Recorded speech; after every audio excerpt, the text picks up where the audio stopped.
not very good with the gavel. I'm on. So I'd like to call the Marvin Planning Board meeting of March 19th, 2024 to order. We have a quorum.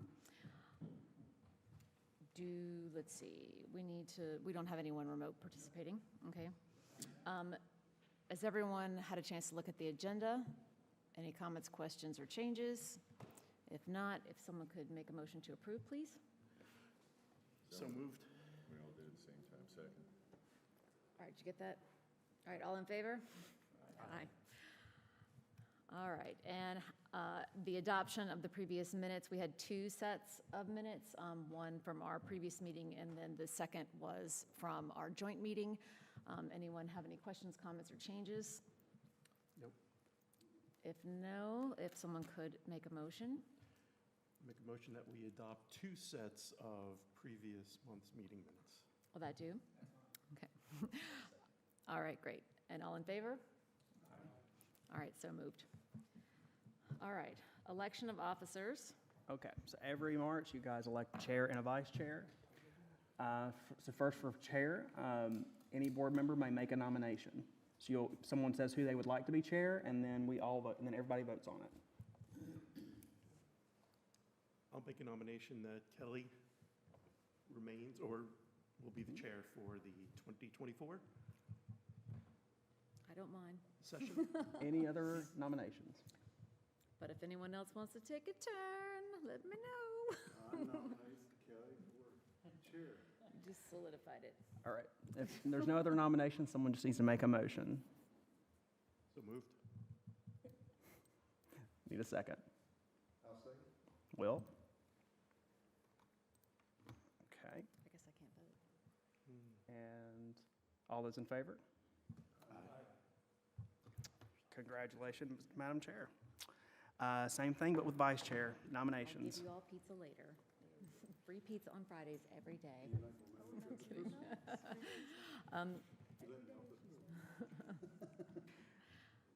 I'd like to nominate my friend Rich here to continue as the vice chair, if he will have us. I'll accept. I'll second that. All right, someone needs to make a motion. Oh, I get it. I was gonna say, you already did that. John? Accept Rich's nomination for vice chair. Need a second. I'll second. Will. All those in favor? Congratulations. All right, you guys are good to move on. Sorry. Now that we've had our housekeeping out of the way. Perfect, all right, moving on. All right. Do we have a public comment today? These are our applicants. Okay, perfect. Then moving on. And items of discussion. So discussion and recommendation of the Village of Marvin zoning designation for annex petition of 8403 Royster Run. Did I pronounce that correctly? Royster Run? Parcel 061867072. Okay, so the village has received an annexation petition for one property there in the Willow Creek / Providence Ridge neighborhood. It is 8403 Royster Run. Per North Carolina state statutes, the village must rezone the property to one of our zoning districts once the annexation petition has been approved by the village council. We've done this plenty of times before in other annexations. This one's kind of interesting because we are lining up with UDO. But timing-wise, in short, all the properties around or that are within the Village of Marvin limits are zoned RUC. So it's being recommended by staff to zone them RUC. Then in turn, once the UDO is adopted, we'll also be adopting a new zoning map, which will then designate them most likely SF2, just based off of this. But since we don't have that established, we're just kind of moving forward based off our current ordinance and districts, but just so we can keep the annexation petition moving forward. So that is the recommendation of staff at the time to recommend zoning this parcel RUC. And then it'll all be taken care of basically within a month after this has been approved by the village. Is there any particular reason that we shouldn't just wait until the new zoning, or just? There is a 60-day provision in the, I think it's either 60 or 90, in the general statutes, essentially saying that you have 60 to 90 days to put it in your own zoning, or it remains in the Union County zoning. So we're up We're on against the that? clock. We're on the clock, You're on the okay. clock, yeah. All right, great. And Austin, when will the annexation be voted on by council? It's expected in April. Okay. So basically, yeah, and I'll get clarification from our attorney on this. I mean, from that 30, 60 day, because it's still anticipated that May will be the UDO adoption, as well as a full-scale rezoning to basically, zone all the parcels in Marvin to their new zoning designation per the UDO. So there, from an ordinance standpoint, I'll talk with our attorney to see we can potentially accept the annexation and then hold off on the quote-unquote rezoning, but I don't know if it's really gonna make a difference, because we still have to have a public hearing for the annexation and everything anyway. So we typically just do it in one fell swoop, so regardless, we'll zone an RUC, and then by ordinance, the following month, we will adopt a whole new, brand-new zoning map, which will rezone all those properties anyway. So I think it could be done either way, and either way, it's, like I said, staff's recommendation at the current zoning would be RUC, and then the most likely will be SF2 with the new UDO. But we'll get into like the actual zoning map at the April meeting when you guys make your formal recommendation.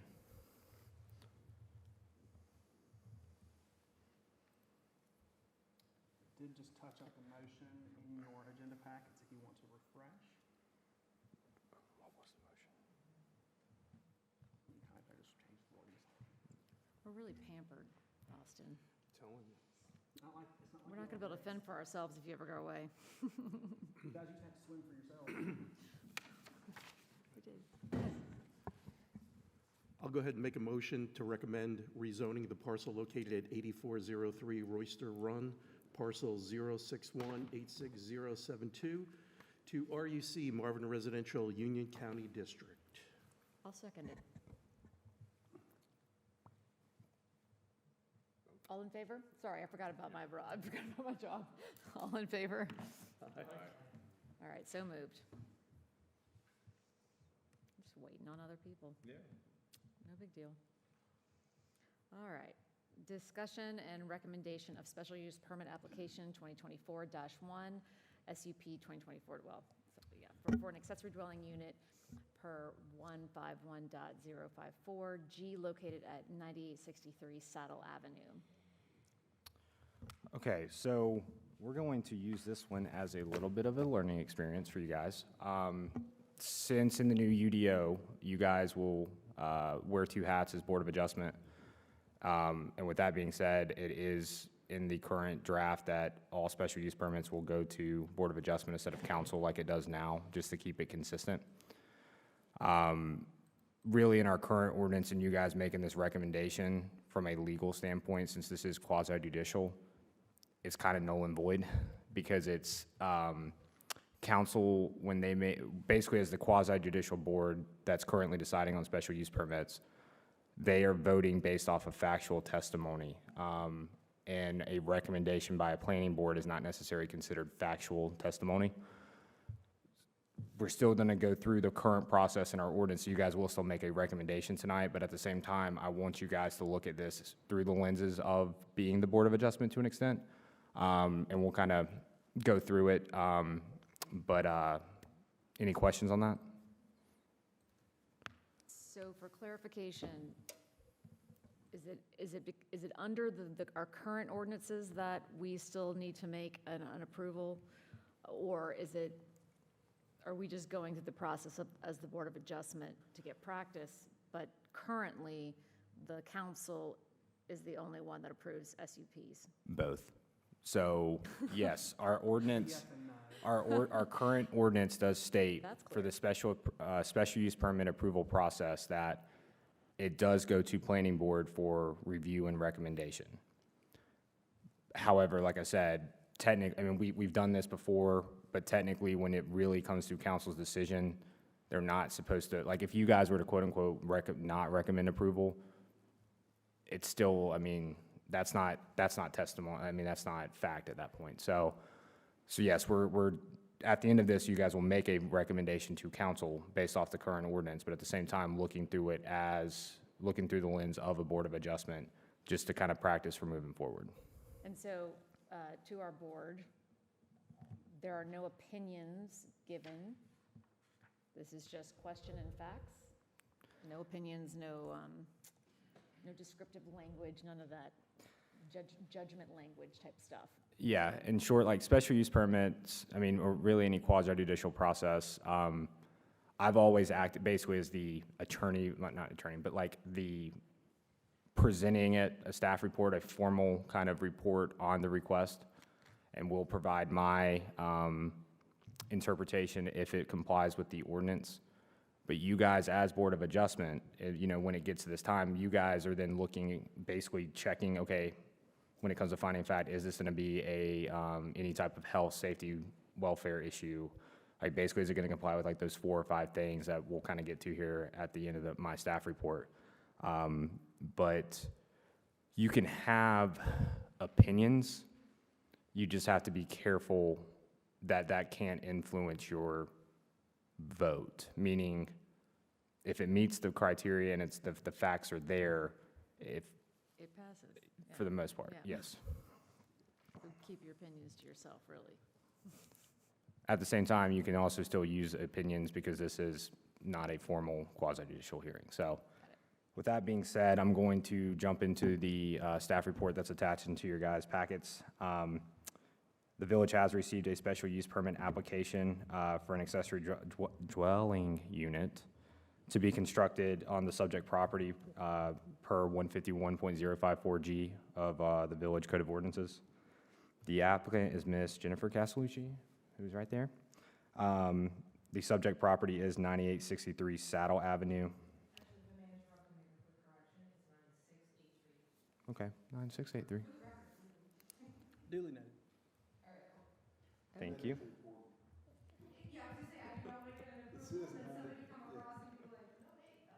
Yeah, whose property is that? Does that property even exist, like, or is it? No. I mean, I'm sure it's just a typo, but. It's 9683. 9683. It says it's 9863. Yeah. I'll No. the minutes will be corrected for that. Yeah, certain documents. Somebody must just be Yeah, look. dyslexic, I don't know. Anyway, yeah, and it's definitely probably typed that way throughout because that's what I do. The subject property is 3.319 acres. Background on the application is that the applicant contacted the Village of Marvin to get information about building an accessory dwelling on the subject property. Per 151.054G, accessory use dwelling shall be subject to the issuance of a special use permit by the Village Council and shall be in accordance with the following criteria. Just background is this is the criteria that when we did the amendment to 151.054, June of what, 22? Maybe last year, it runs all together now. We did update our accessory dwelling language. Previous language only allowed for it to be attached, which is, in my opinion, another room of the house. So we did set parameters and allow for it to be detached. Regardless of it, it is still a special use permit, and the criteria kind of mirrors like municipalities when we did that text amendment. Those standards are the ADU may be attached within or separate from the physical dwelling. The principal use of the lot shall be detached or attached single-family dwelling built to the standards of North Carolina Housing Code. No more than one accessory dwelling shall be permitted on a single deeded lot in conjunction with the principal. The accessory dwelling shall be owned by the same person as the principal. The exterior appearance of the accessory dwelling unit shall be similar to the principal residence.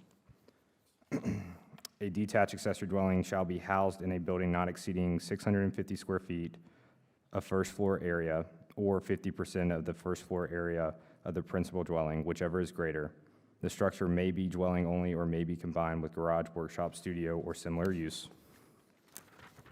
Number 7 is a detached accessory dwelling shall be located in the established rear yard and meet the setbacks for the principal structure.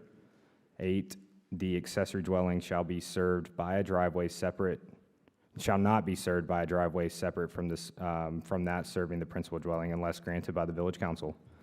Then 9, the ADU must be registered with the planning director at the time a certificate of occupancy is obtained. Then 10, the owner of the principal residence shall file any conditions associated with this SUP pertaining to the accessory dwelling with unit with the county register of deeds. Basically, special use permits run with the land. So recording it with the register of deeds, basically when they're doing title research, basically like it runs with the land, meaning that ADU would always be permitted, but these same conditions and all this kind of would still have to be followed. Any questions on those? So getting into the application itself, the subject property is Zone R Marvin Residential. To the north, it's basically the property surrounded by either residentially used property or common open space of Marvin Creek and the preserve. All the surrounding properties are all zoned R Marvin Residential. The R Marvin Residential lot characteristics are basically the minimum setbacks for what would be the principal structure would be a minimum of 50 feet on the front, 20 on the side, 40 on the rear, and a 130-foot minimum lot width and 50 feet of minimum road frontage. Getting into the review and discussion of this application, as stated, the special use permit is a process which allows the planning board and village council to review and approve specific uses that are in keeping with the intent and purpose of the zoning district, but may have substantial impacts on the surrounding area. This process allows conditions or restrictions to be placed on the approval that would minimize these impacts on the surrounding area. As stated, I've kind of already went through that criteria.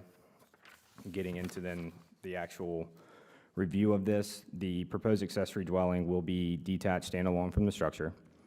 The principal use for the lot is a single-family residential that consists of roughly about 7,574 square feet dwelling, which 5,069 square feet of that is the first floor area. And all this information, I think, is in your packets with the application submittal. The proposed accessory dwelling is proposed to be a total of 2,089 square feet of actual living space, which is under that 50% allowance. The proposed accessory dwelling will also match the exterior of the principal dwelling, which complies with 151.054G5. The proposed location is behind the principal dwelling and will meet the setbacks of the principal building, as the accessory dwelling would comply with the R Marvin Residential setbacks for the principal. Let's see.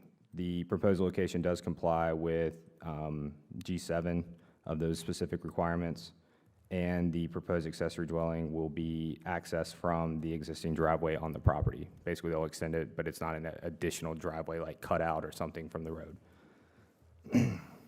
Any questions on those findings from staff? I So- only have one, just for my own clarification regarding, not that I have a problem or anything. Driveway immediately adjacent to the property line, is that even anywhere, is that okay? Yes. Okay, I mean, I'm not questioning, I'm just, Yeah, driveways are not considered structure, so they do not have to meet setback requirements. I always recommend to any applicant that at least maybe in any new driveway installation process, at least be a minimum of 5 feet off the side, because sometimes there's property line disputes. Do you know how far your driveway is off your side property line? Well, the driveway cut out from the street is probably within 5 or 10 feet of it, pretty close. Where this new extension of the driveway would go past the garage, the single-car garage is Mhm. 30 feet from, and the driveway will be like immediately adjacent to that, so we'll probably stay within the 15-foot setback. A little bit further towards the back of the property, it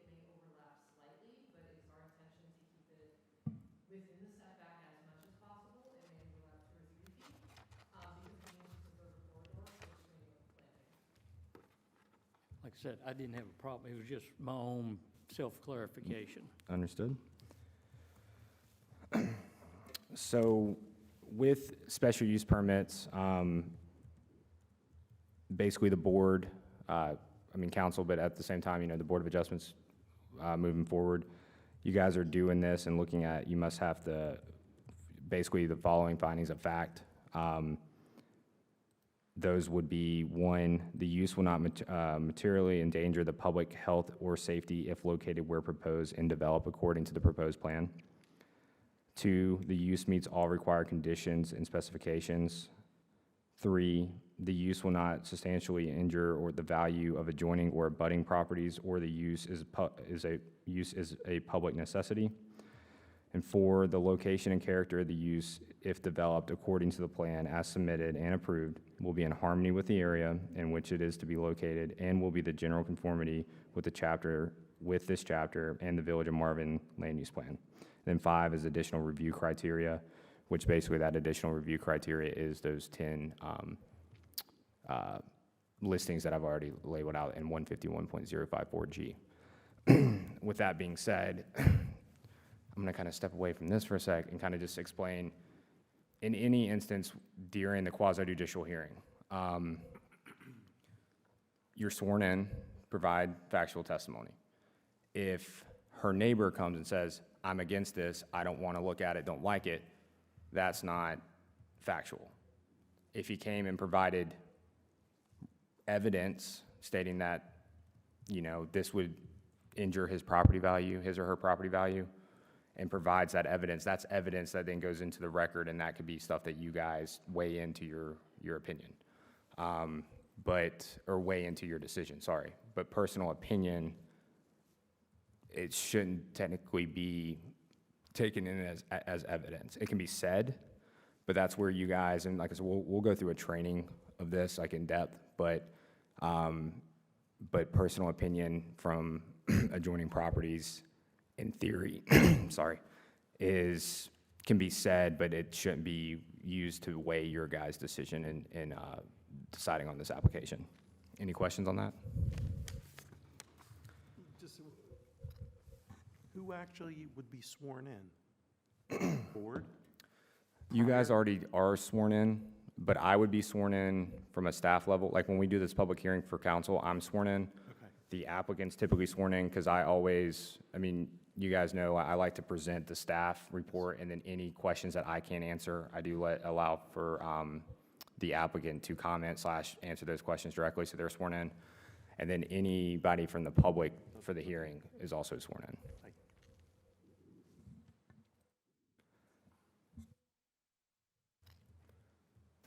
Sorry, I have a question about, and this is about our ordinance. Mhm. The uses, so I know that the ADU must be owned by the same person that owns the principal dwelling. I can't remember, and I didn't see it when I was going through the ordinance again, because I know one of the reasons we changed this was so that family members could stay, but I can't remember if we had any language in there about non-family members living. I can't remember if that was against the law, if it wasn't, so. It's kind of a gray area. And I know our attorneys kind of spoke on this, and I think we talked about it when this text amendment was actually approved, because I think council had that same question. I don't think legally we can put that as a condition of their approval. Now, it can be recommended, the applicant can agree to it, but you can't, like in short, if a different applicant were to come in, or let's say this one was for, hey, we want to do Airbnb, whatever, and they state that, in my opinion, you could potentially then weigh during your findings of fact of that being a health and safety issue. I don't know, I would probably want to consult with our attorney on that, but I don't think legally you can make that condition of their approval. What was the condition? Like that it can't be rented, or that it can only be occupied by same lifeblood. Now, if the applicant wants to agree to it, we could put it in writing a part of their approval. We kind of did that with that barn, the guy that was doing the garage. We said that it wouldn't be converted to an ADU or used for like a home office, like a business, and he agreed to those in writing, so we did make those a part of the specific like conditions, a part of their approval. But typically, special use permit conditions are supposed to be within kind of the bounds of the ordinance, and not making it a rental is not necessarily in the bounds of the ordinance. Got a question. We approved the accessory building for the one that was over on, I think it was over in the same area. That had the cars. Yep. Yeah, and so they can come back and be able to set it up for livable space now, right? No, they couldn't, because that condition, when that got approved, one of their conditions that they agreed upon to in writing was to not convert that into an ADU. And per our current ordinance, and I know like with the UDO kind of changing, if in any case right now, basically, if they were, let's say this was already like a garage, and they wanted to convert it to an ADU, like maybe it had a space above it, all that, then technically it would still have to go through the special use permit approval process. So they have to go through a rezone or a whole special use Correct. process all over again for that Correct. particular dwelling. Yes. Okay. In the new ordinance, the restrictions are heavier. I'm still kind of working through that. Like I said, when we did this, we pulled, this text amendment specifically, I pulled like 7 or 10 different municipalities. They all they all said about the same kind of parameters. The thing that then I think where we now like allow the 50%, up to 50% maximum of the first floor gross area. Marvin's unique in that because Marvin has a lot of big houses. And, that's where I could see it becoming an issue over time, because then you're testing that. But in this case, like, again, you have a very large tract. The intent is for, a mother-in-law suite. And with it being a special use and tying it to that property, even if something were to happen over time and the property was sold, that ADU it cannot be like its own individual parcel or individual residence.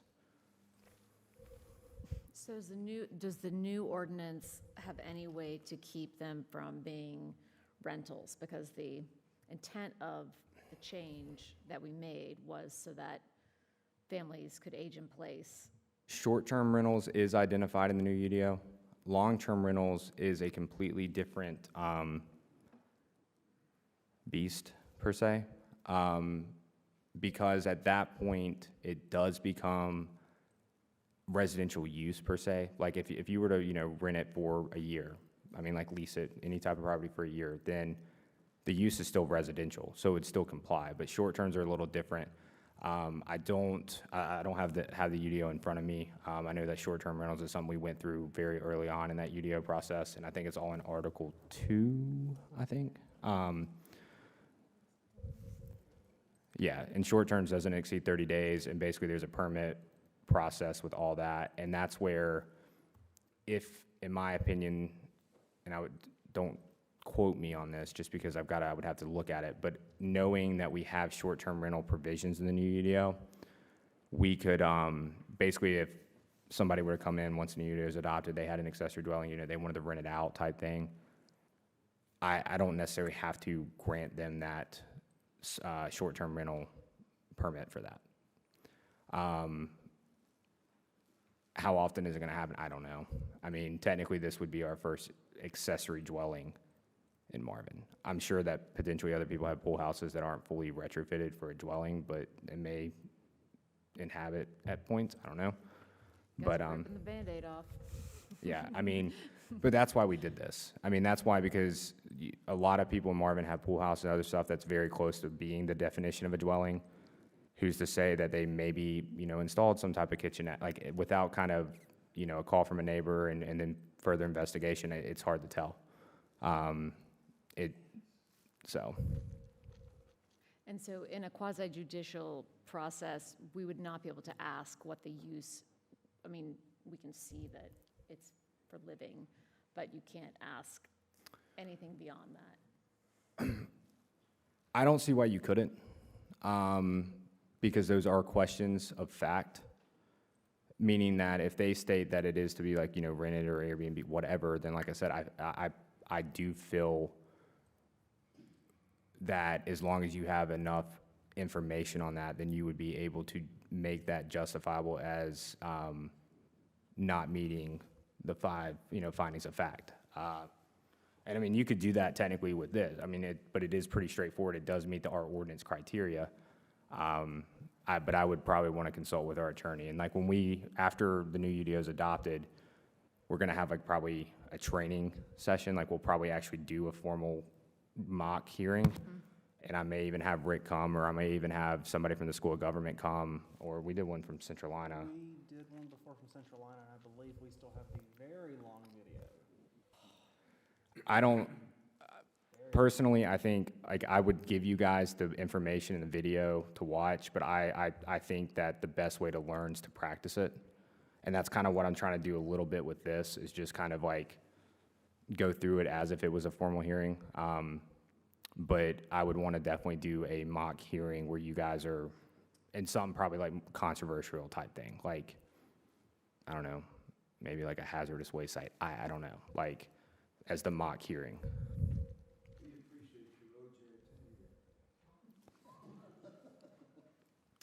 But regarding this one, the applicant has provided all information requested. It does meet our ordinance requirements. So staff does recommend approval of this application with the, you know, following conditions that they'll provide adequate additional screening if needed along the rear and side property lines. I believe the applicant already said that that was something they intend to do.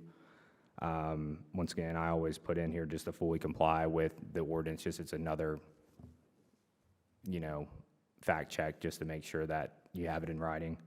And that the accessory dwelling heated living space shall never exceed the number being proposed. And that's being in there just because, once again, the special use permit runs with the land. If it was to change over and then somebody came in to get a zoning permit for, to add on to it, to make it larger, you know, those conditions should be running with the land and hopefully, you know, be on record at that point. Is there anything you want to say or add? Is there anything you want to say or add? I'm just available to answer any questions if there needs clarification. This is within the intent that you guys are, that originally contemplated for the ADUs, for my parents to age in place on my property where they're close to me. And also because, you know, they live in currently an enormous house that needs to be downsized, but they've done well in life and don't want to feel like they moved into an apartment building, or, you know, a dorm room or a hotel or something. So, we're trying to balance, you know, having a generous and adequate space for them to pursue their hobbies and interests and feel like it's a home without overburdening the property and the village with what is essentially a second home on this property, because it can't be subdivided, and it's tucked away at the back. I feel pretty confident that, at least with this particular property, that even if we were to sell it and somebody were to not have the same intention that we are, it would be very hard to find potentially a renter who would want to live in the back, facing directly the back of my house, the way that this is designed. I mean, like, my back porch looks into this back porch, kind of on purpose for us. And I just don't see that, or not the back porch, but the back windows and stuff, on my porch, back to their back. I don't think that anybody would want to interface that way. So just the design, the location, the situation of this, I don't really feel that this particular project presents that kind of risk. And we kind of purposely designed it to try to do that. I just want to know why your dad got a bigger office than your mom? Because he has a collection that she does not want to decorate the rest of the house in. Let's just leave it there, collectibles. And then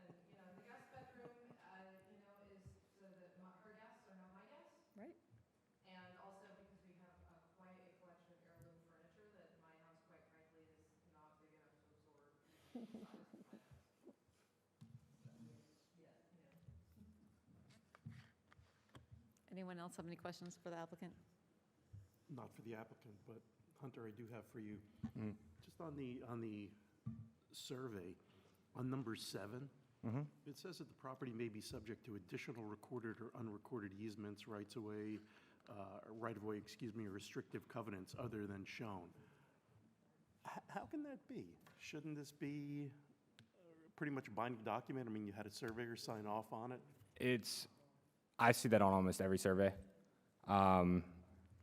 Sometimes during title searches, they don't always show up. So they Okay, kind of, Or if somebody moved the rebar or potentially. yeah, I mean, certain things. Trying to think of what other It's, circumstances. yeah, I mean, you see it, I mean, Meadowlark's a prime example of their road, I mean, how like stuff gets legally messed up.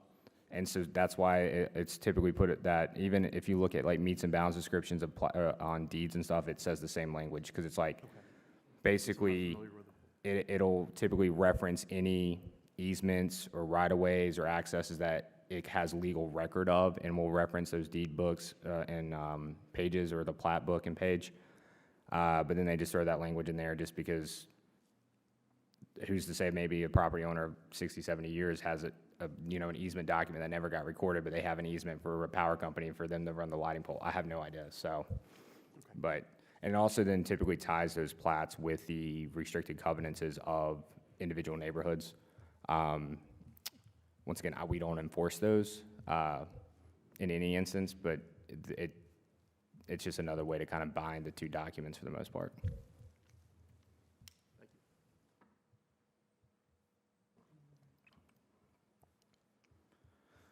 Any other questions?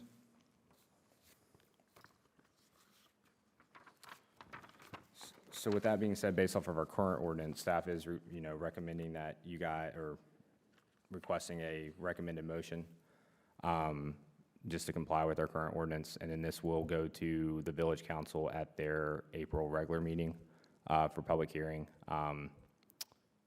But like I said, moving forward, unless council or somebody has any changes on this, you guys will be the Board of Adjustments regardless, but then you will also be that board who votes, reviews and votes on special use permits.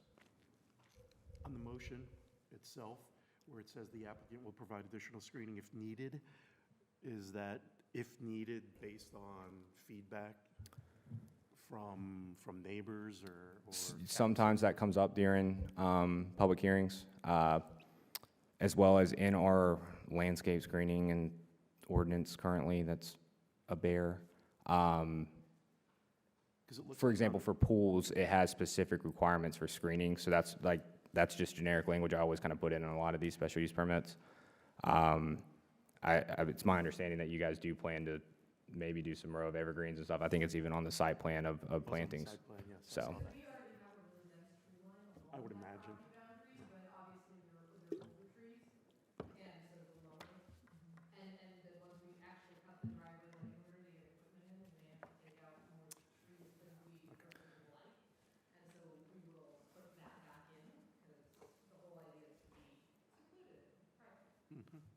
On top of, trees removed for this instance would also have to be mitigated, so it kind of does go hand in hand for the most part.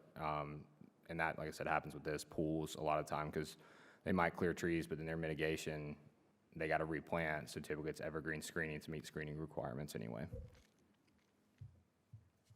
Would anyone like to make a motion? It's I'll go ahead and do that. packet.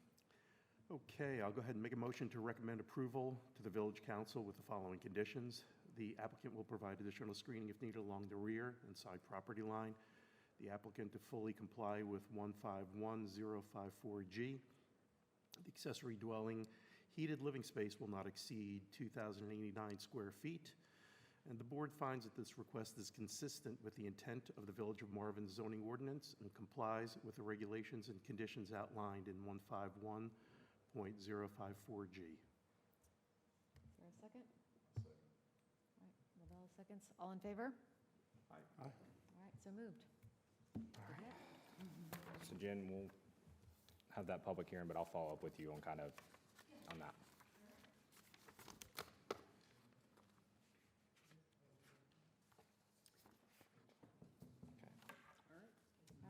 whenever you're ready, we'll move into the discussion of the Marvin MDO project. Yes, so I know we're fresh off of our joint meeting 2 weeks ago.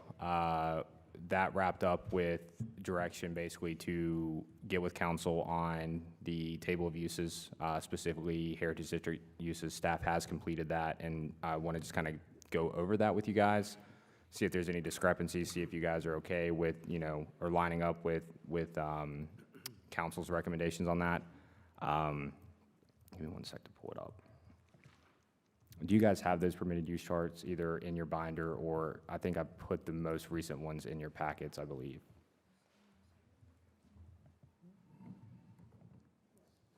But this is also a time, just overview of the upcoming meetings and stuff for the MDO is you guys have now been introduced every single article. It's pretty much, I would put at this point, everything you guys have is about 90% to 95% good. That 5 to 10% is basically removing those highlights from those other articles. That's just kind of consistency stuff, like referencing zoning districts, and all those final draft articles will be presented to you at the April meeting, along with the proposed zoning map that will all be adopted at once, anticipated at the May council meeting. So that'll be the bulk of our April meeting. I would encourage you all to please send me any comments, questions you have on any articles so far. Just because my goal is basically once it comes to you guys in April, it's final format, you guys make your recommendation, goes to council, gets adopted. So definitely over this next month, potentially, you feel free to reach out to me if you want to meet individually. Feel free to shoot me an email with any comments, questions on any articles, recommendations, whatever, maybe you haven't had a chance to ask or haven't gotten clarification from in those previous meetings. I would ask if you guys do this to please try to get it to me by the first week of April, like in 3 weeks, just so I can go ahead and have it incorporated or at least sent to Rick, so then you guys can have it during your April meeting. So all the items that Rick had said, well, these are things that are going to be left up to you if you want to change. Yes. Whether it be square footage, you want by April. Yes, because basically, Which differs from, yeah, I think it's really everything that's highlighted yellow. yes. In any of the draft articles. There's a few that I know, hey, we're good on. I don't think that there's much discussion, but I know there's a few that we have discussed and then we haven't, either because of timing or whatever, maybe gotten the direct feedback. And so I just want to make sure you guys are okay with that, all that language being presented. And if you guys have any recommended changes, let's go ahead and get them incorporated. I know there's a chance that all 5 of you guys are going to have different opinions. And so if that, or not all 5, but you know what I mean, like 5 of you guys might have all different opinions. My goal is then to kind of take those all in and then try to then merge and get the best regulations out of what those recommended, whatever your guys' direct feedback is. So we're going to then review the final, or what we think might be the final draft in April. Yep. And what happens from there? It goes to the council? Yes, so staff has already had 2, maybe 3 small group meetings with council, basically to make sure they're up to speed on this, and that was kind of my goal for the joint meeting. We then had that further meeting on the permitted uses, specifically Heritage District related, but I know that we have not fully went into, I know Rick presented that at your guys' February meeting, didn't really have a chance to then like kind of discuss it, and that's kind of what I'm doing tonight. I'm going to focus on Heritage District, but if there's any, like I said, anything else in Article 8 or mainly Article 8 or in those tables, please let me know tonight, since that's what we're directly going to kind of go through. Question. I've tried to go through the table of uses. Yep. And as much detail as I can. And one of the things I was noticing, and I'm asking for explanation from you, looking at the traditional neighborhood overlay district and the Main Street zoning district, as far as a list of uses, they appear to be almost identical. I mean, there are a couple small differences, but, so what's the difference in the two? So I know that we the, don't have either one of those or anything similar to that now, but in short, the Main Street, the proposed Main Street district will most likely not even be in the final draft, just because we brought in the Heritage District stuff. The original intent was to make the Main Street district the Heritage District, but I think it was just easier to clean up what we already had and merge it in. So in theory, you won't have the Main Street district will be taken out. So, I mean, of Article 8 in general, as well as those table of uses. The residential Main Street traditional district will also be taken out. But you had a question on the neighborhood overlay, correct?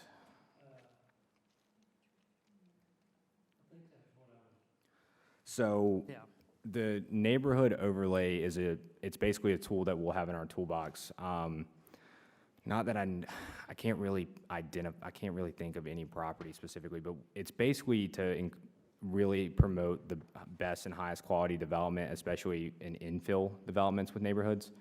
That kind of, it's a conditional district. So that's why some of those uses are mirrored, because in any conditional district, you can always take away permitted uses, you just can't give extra.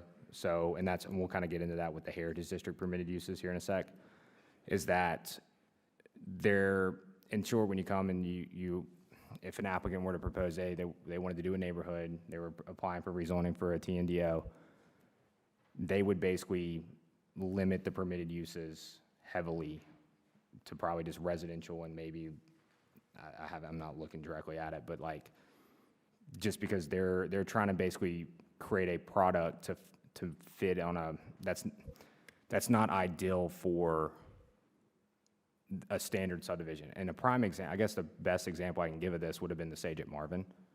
Ideally, would have been great to be a TNDO, just because of the limits on their floodplain and the hill splitter buffer.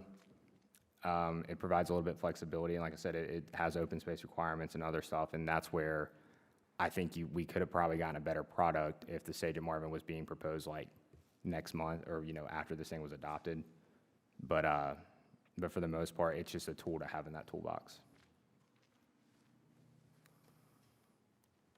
And I guess most of once again, on the table of uses, really, all of the yellow spots are in the Heritage District. Yep.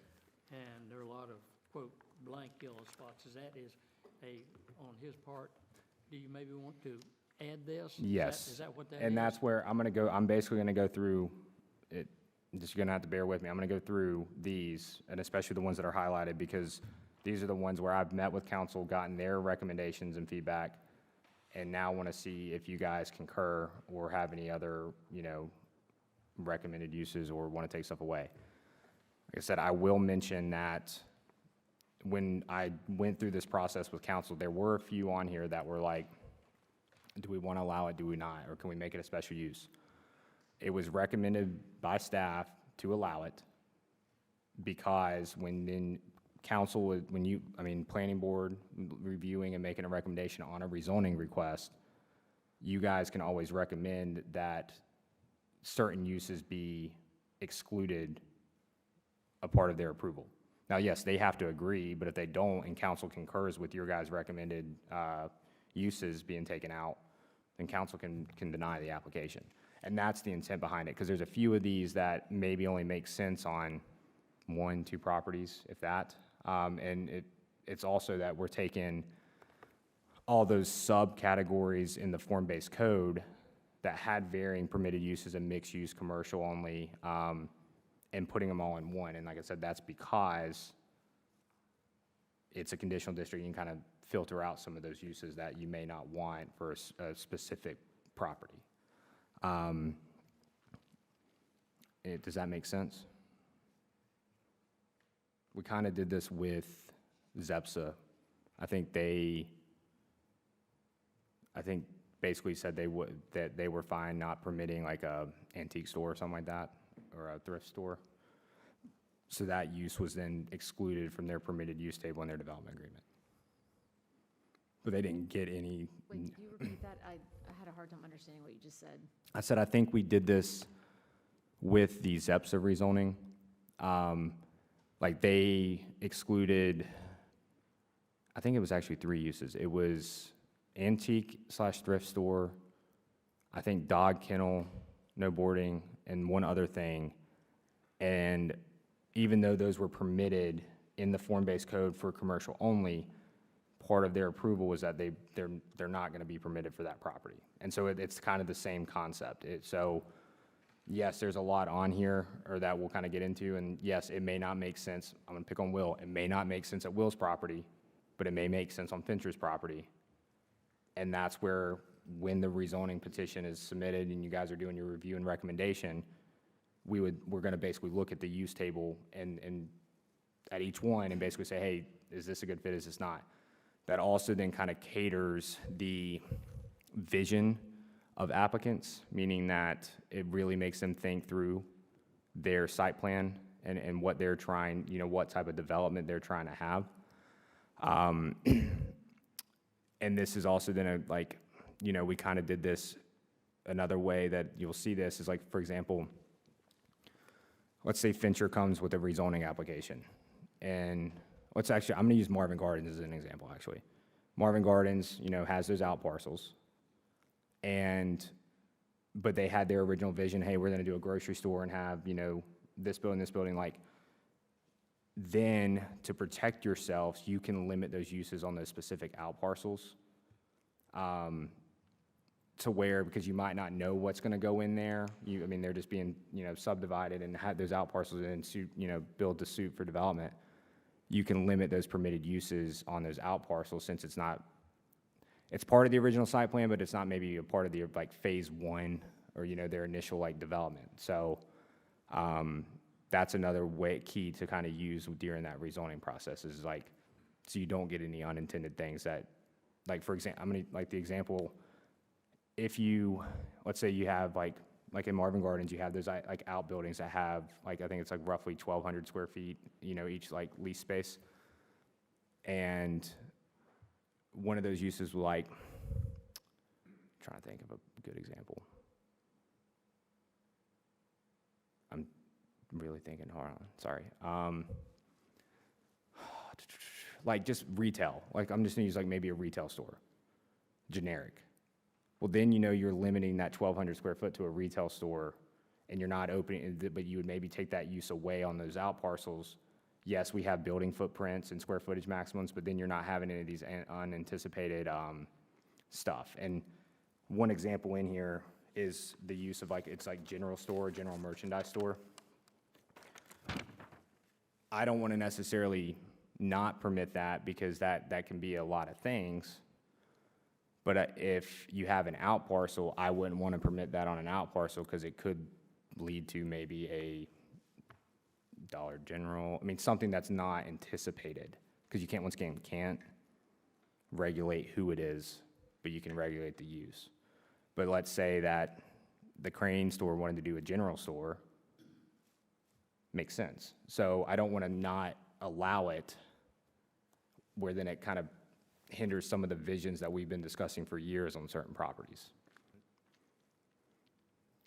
So I'm going to go through the chart. Everybody got the one, and it should have the Heritage District and have some highlights. And the ones that are listed, currently, that's the best guess of our current Yes. form-based code, what the intent there was. Correct. Yes. Yeah, If that's they're what I already listed as L, it pretty much meant that we already permitted them in the form-based code. Can you remind me what mixed use 2 is? Give me an example of that. I don't have the map in front of me. I mean, we're not gonna have any at the rezoning. We won't have, Mixed use too, no. The only thing I'm focusing on right now, like, first, is just the Heritage District overlay. Because the other stuff in the other districts, like mixed use 1, mixed use 2, NC commercial, all that, when we do the initial approval and rezoning, there should be no properties on that. But the uses in those districts will be established in the UDO, and somebody can apply for rezoning for one of those districts, but it's not gonna be consistent with the land use plan, and it's not, I mean, I don't foresee it being approved. So those I haven't really worried about. In theory, an example would be, is if the big track beside Coles on Ray Road, you know, the big wooded track, I think Harris Teeter owns it, it was supposed to be Harris Teeter back in the day, all that stuff. If they were to ever annex in, I could see that being zoned mixed use. But, once again, it would have to go through the rezoning process, like, but that's really the only area, and then same thing, the NC commercial would be any properties that maybe go through the rezoning process along Providence Road. So, just to clarify, when we do the rezoning, the only districts that will, out of this permitted use chart and stuff, that should be on the map, when you guys are, you know, voting on it as a whole, should be rural residential, SF1, SF2 of existing neighborhoods that kind of meet that criteria with setbacks and stuff. Heritage District for the 2 properties that have already been rezoned that, and then Civic. Because basically, we're gonna go ahead and probably zone, like Village Hall, even though Village Hall is like in the Heritage District boundary, it doesn't really make sense since this building's already built to go through the conditional zoning process, but go ahead and get it in the Civic District. So most likely, the churches, Village Hall, and the schools will then be zoned Civic, but that should be the only districts on that map. And then the individual conditional zoning districts that will remain. All good? I was thinking I understood it. I would, once again, clarification. That's what I'm here for, hopefully. So I'm gonna go through this, and I'm gonna only focus on really the highlights. If there's any in between that's blank and you guys are like, hey, that's not a bad idea for the Heritage District, stop me. Accessory dwellings are accessory dwellings. We're gonna leave that. I'm on alteration, clothing repair. Council recommended to make it A, so have additional standards. I don't know what those standards would be. I'm gonna talk with Rick on that tomorrow. what were their, like, what was the issue? It's such a small little, I think it was more where you don't have, do you remember, Ptolemy?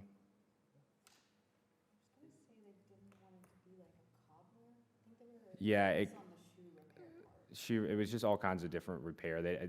Once again, some of these uses are vague and you can't think of every scenario. I just think that's a little odd, because it's like my alterations person in Stonecrest, they do shoe repair, but primarily their business is alterations, and everything happens in their little store, and it's all, you know what I mean? Like, Yeah. I don't even see, like, I So- think it's a service that, This is different somewhere over here, like the clothing sales Mhm. with, Alterations, yeah. yeah, so So this would just be a specific, like, repair store. As stated, like, there's some of these that council requested be additional standards or special use. Some of these we already have additional standards for, so I'm completely fine with it. Some of these, like this one, we don't, and so I'm gonna talk with Rick on this tomorrow, because I would be working on this with him all day tomorrow. If it doesn't make sense to kind of some of the questions you're asking, then most likely we will just put an L and make it permitted. Once again, I mean, it can always be kind of taken out on certain rezoning properties. But to John's point, though, it's already listed under clothing, shoe, and accessory store, including tailoring, so it's almost redundant. And like I said, this is where there's a lot in here. There is some stuff, but that's where my role and/or the board and council's role during the rezoning process is to interpret those uses, meaning if we had, Will gets rezoned, and all these uses that we're kind of going through are permitted as part of his rezoning, once he gets the Heritage District rezoning, then, and somebody comes in, I have to make that determination if that use is allowed or not. And so that's where some of these maybe do overlap, but it also gives me a tool of like, hey, this isn't a good fit, or this isn't really the original intent. I can, not allow something because there's other listings that I could probably quote unquote classify it as. So like if there was one that is like sells and does alterations, yeah, perfect. So, I think having an alterations store would be great. They're very quiet people. They're very good tenants. so moving on to antique store. Once again, That is concerning to me, because I think what is exactly considered antiques? Because it could very easily go into a junk shop. you and council are on the same page on that. So right now I do have it changed to an A. Once again, I've got to see what what makes sense as additional standards. In short, all these ones that we have identified as additional standards, if we don't have those during the April meeting, we'll have those. But if I can't find any, or ones that make sense, or Rick tells me, hey, Hunter, that's a dumb idea, then we'll maybe go back through those ones specifically and say yay or nay. But in short, that's what council said, is that, A, if we can make it make sense, but if not, probably prohibit it. Apparel sales, good. Art gallery, good. Athletic fields, we took out. I did recommend, this is one that you could probably leave in, but because once again, it's site-specific plan. So it's gonna be on their site plan if they are trying to propose athletic fields. But council said they would, that's not the vision of the Heritage District. I understand and agree. So if you guys are good with that, we'll axe that one out. Bakery. I don't understand that. What? What? The bakery in the Heritage District, why wouldn't that be listed? That's what I'm going through right now. Okay. It is, Maybe put an L right there. yeah. We need a bakery. Let's rename it to. And if you put coffee with it, that's I sold. was going to say, rename it to Boulevard Yes, Salad. and that's why, like I said, they're highlighted because those are ones that Rick identified, hey, we should probably discuss on allowing because it will benefit probably the district as a whole. So yes, bakery is being proposed to be permitted. Bank, savings, loans, and credit union, we have an A. Basically, the additional standards would be no drive-through, walk up to ATM only, stuff like that. We have all this for you, probably. Bar, still the same, with or without beverage production accessory use. Barber shop was also the same. Beauty shop, I have a note to check it, because that's a generic term. We already permit salons and stuff, so that is one that I do plan on checking before we quote-unquote allow it, if that is okay. Now, is this the same like nail salons too? I'm not That's, Nels, But I'm yeah, not that's what I'm too saying, that's keen where, on that as that's well. where interpretation comes in, because nail salons are identified, but somebody could do nails and hair, I mean, all of the above, and it would probably be a generic, that's where I could either classify it as a beauty shop, or I can classify it as a salon, nail salon, all this stuff, and if all those are permitted, you can allow it. I mean, Kelly, what's your idea of that? I know, but you know. I'm not a it's- typical female. I know, but I think there are plenty of nail salons around, but, some people here might want them. I don't know. I That's, just don't know if that's Heritage District. Very you good. know. Marvin Gardens, it's doing well. Well, that's good.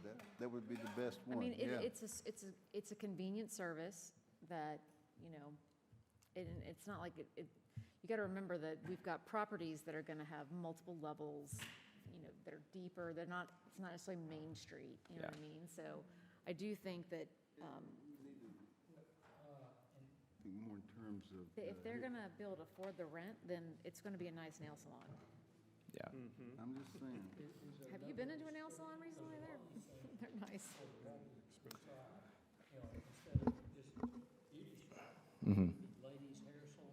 Well, so hair salon or hair, I mean, like barber shop, for example, is like just cutting. Hair salon can mean multiple things, I think. And so, like I said, it's one that I have as kind of a, hey, let's circle back around on it. Just because I do want to get clarification, like all the ones that I have circled to check, I'm going to discuss with Rick tomorrow and kind of like pick his brain, hey, like, give me a good case, give me a worst case type thing that you can think of and let me think about it, / then maybe that will present it back to you so then we can filter some of these. Some of these are straightforward, hey, I think everybody's good with them, and some of these I get are going to be, and there's going to be need more information because right now we're trying to think about this as every single scenario possible, and I understand that. And that's where I want to just protect the village long-term because, yes, let's say we do permit it, it's not one of those that's maybe excluded during a rezoning, then it's allowed. Is that really what we're intending? So that's where, like, some of these you do want to kind of think through, but they're not ones that I think need a special use permit. I think they're not that dangerous or a threat. And so that's why additional standards come in. It's just some of these, I don't know if it's standard practice or if there are additional standards there that make sense. We would have to, that's what I've got to kind of do some research on between now and the April meeting. So can I ask a question about just the word salon? I mean, because there's also tanning salons. Now, that's where I would actually be like, no. No, that's called, no child should have access to that. So, but, like, so is salon just a catch-all term or does it have to be individually listed, like tanning salon, nail salon, hair salon, like, because there are some repeat customers in this, obviously, but for that particular one, does it have to be named in order to? So I'm not seeing salon on here. Some of But these, are that's like where- beauty shop is a very antiquated term. No But one that is uses where that. you are probably, I mean, hitting the nail on the head is that most likely if somebody wanted to open up a tanning bed salon, probably can, I mean, there's a lot of uses in here, so I would have to double check. But most likely right now, the closest thing that I would identify it as, it would be a beauty shop so that's one of those scenarios like, hey, do we want to allow it or not? And I think, once again, that's why I have checked, because if Rick does agree and thinks, like, yes, that's would be his interpretation, then we probably would just go ahead and get rid of it. Because, I don't think I understood every word you just said, but, I mean, Rick says, and if I'm repeating you, I'm sorry. Rick says if it's not in here, you're basically saying it's okay, if you don't name it. No, if it's not specifically named, then it's up to staff to make the interpretation if it closely is associated with one of the uses that is listed.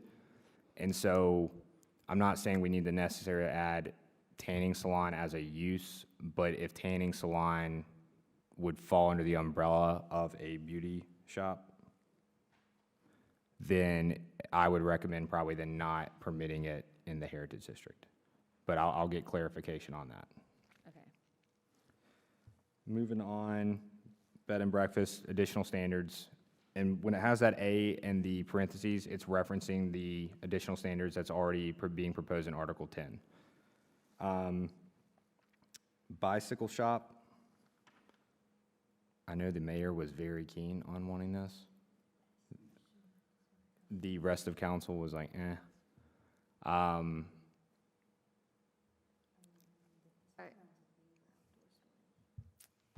So, yeah. Well, if you want to call it downtown, Pineville has a bicycle shop, if you're familiar, as you go through the center of town and you're heading towards Carowinds, but I mean, you're going right through Pineville and you make a left. It's a cute little shop where they build it, so it has a cute little storefront and they sell bikes, you know, in there. So it depends on, you know, the ambiance, you know, whatever. Well, and also, like, sometimes bike shops tend to have events, and we already have issues with bikers taking up two-lane roads and causing issues between them and motorists. So I'm just saying, like, if you've got a place that is gonna have bike events and gathering of multiple riders in one place, and we're talking about wanting to limit traffic, wanting to limit pedestrian accidents, I personally think you're asking for trouble, but So it's, what I gathered from council is that, once again, this is one that I will look into additional standards, one of those being like no outdoor storage. I'm also hearing, potentially seeing if there's a way that if we do allow it with additional standards to regulate events or gatherings, if those two criteria cannot be met, as in like can't really construct it in the ordinance, then we'll leave it not permitted at this time.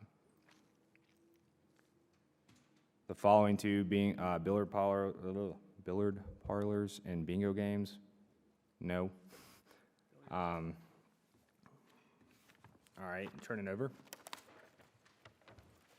why not boat repair, Bookstores, yes. please? Bowling alleys, no. The cafe, coffee, tea, ice cream, deli foods, yes. Can I ask a question about the building supply sales? Because, you know, like I think a Black Hawk Hardware would be great. We- You know what I that- mean? Like a little hardware store, but I don't know.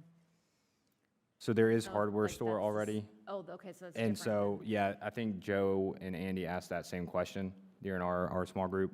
I would probably consider like a Black Hawk like a hardware store, not a building supply store. Yeah, Once okay. again, I will kind of get some clarification to double check, but for the most part on some of these, like I said, it's interpretation. And I consider more building supply stores of more of a warehouse store, like Got it. like Yeah, like the- a lumberyard or. yes, yeah, like, okay. and something like a Lowe's Hardware that, or like their building supply specific area of Lowe's. But at the same time, like, if a Lowe's were to quote unquote come, and I'm not saying it is, just trying to use this as an example. This is where I could interpret, okay, hardware store and building supply, we allow one, not the other. And so we would, in theory, not allow it. So I think it's safe to probably keep it not allowed and just allow the hardware store aspect of it to be the use. What about bulk mail and packaging? There are a couple of things on here where I was like, I'm not exactly sure what that means. Yeah, I was Like- thinking about Like, what's a UPS stores. store? UPS store would be probably I think bulk mail and packaging is more of like the distribution center.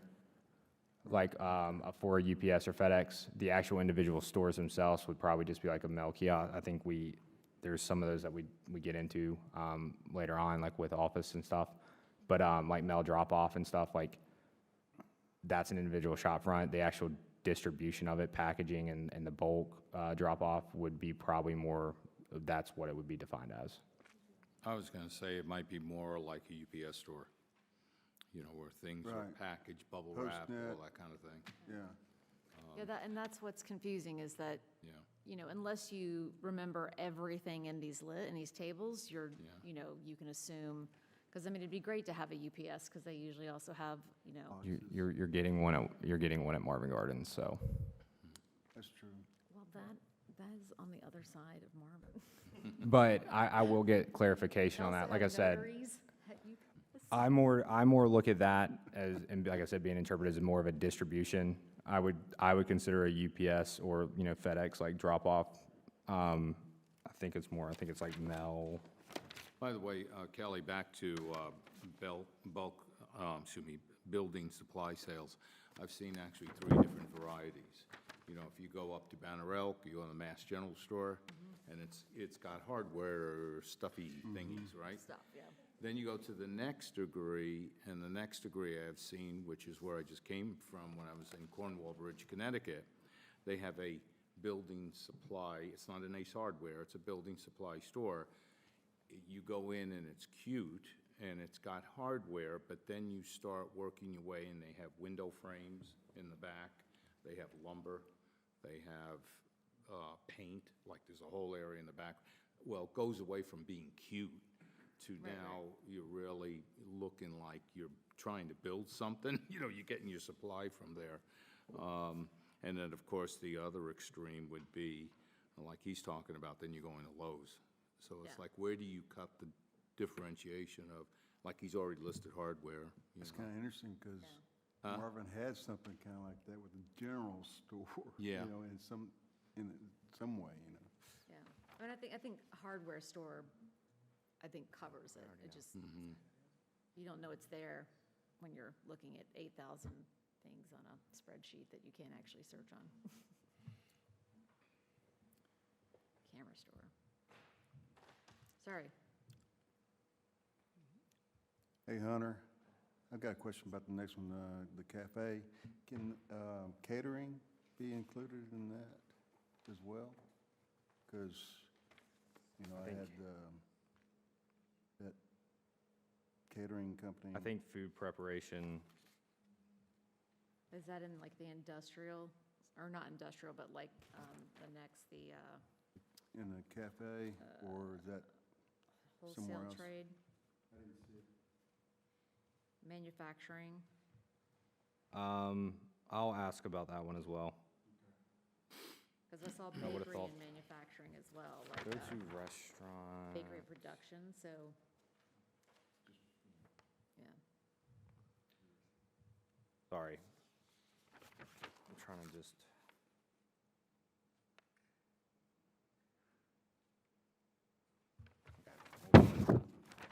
Okay, I'll look into that one. You got these notes, right? Okay. Camera store, we had yes. Yeah, why not? Clothing, shoe, and accessory, including tailoring, yes. Club or lounge, no. Lodge? Or lodge, yes, no. I mean, club or lodge, why, would it be like a private club? Like, I don't, who would put a country club in a It- downtown? I've seen, I mean, it could be like the Elks Lodge, certain things like that, like that's a member-only type bar, I mean, or philanthropy type thing, so that's what that would be classified as. Communication or broadcasting facility without tower. We have special use, I don't really foresee, I don't know why we would have, I mean, unless somebody wanted to, start a radio station, but then that brings in a tower, I don't know what that would really pursue, so most likely gonna be just no. Computer sales and service, we had L,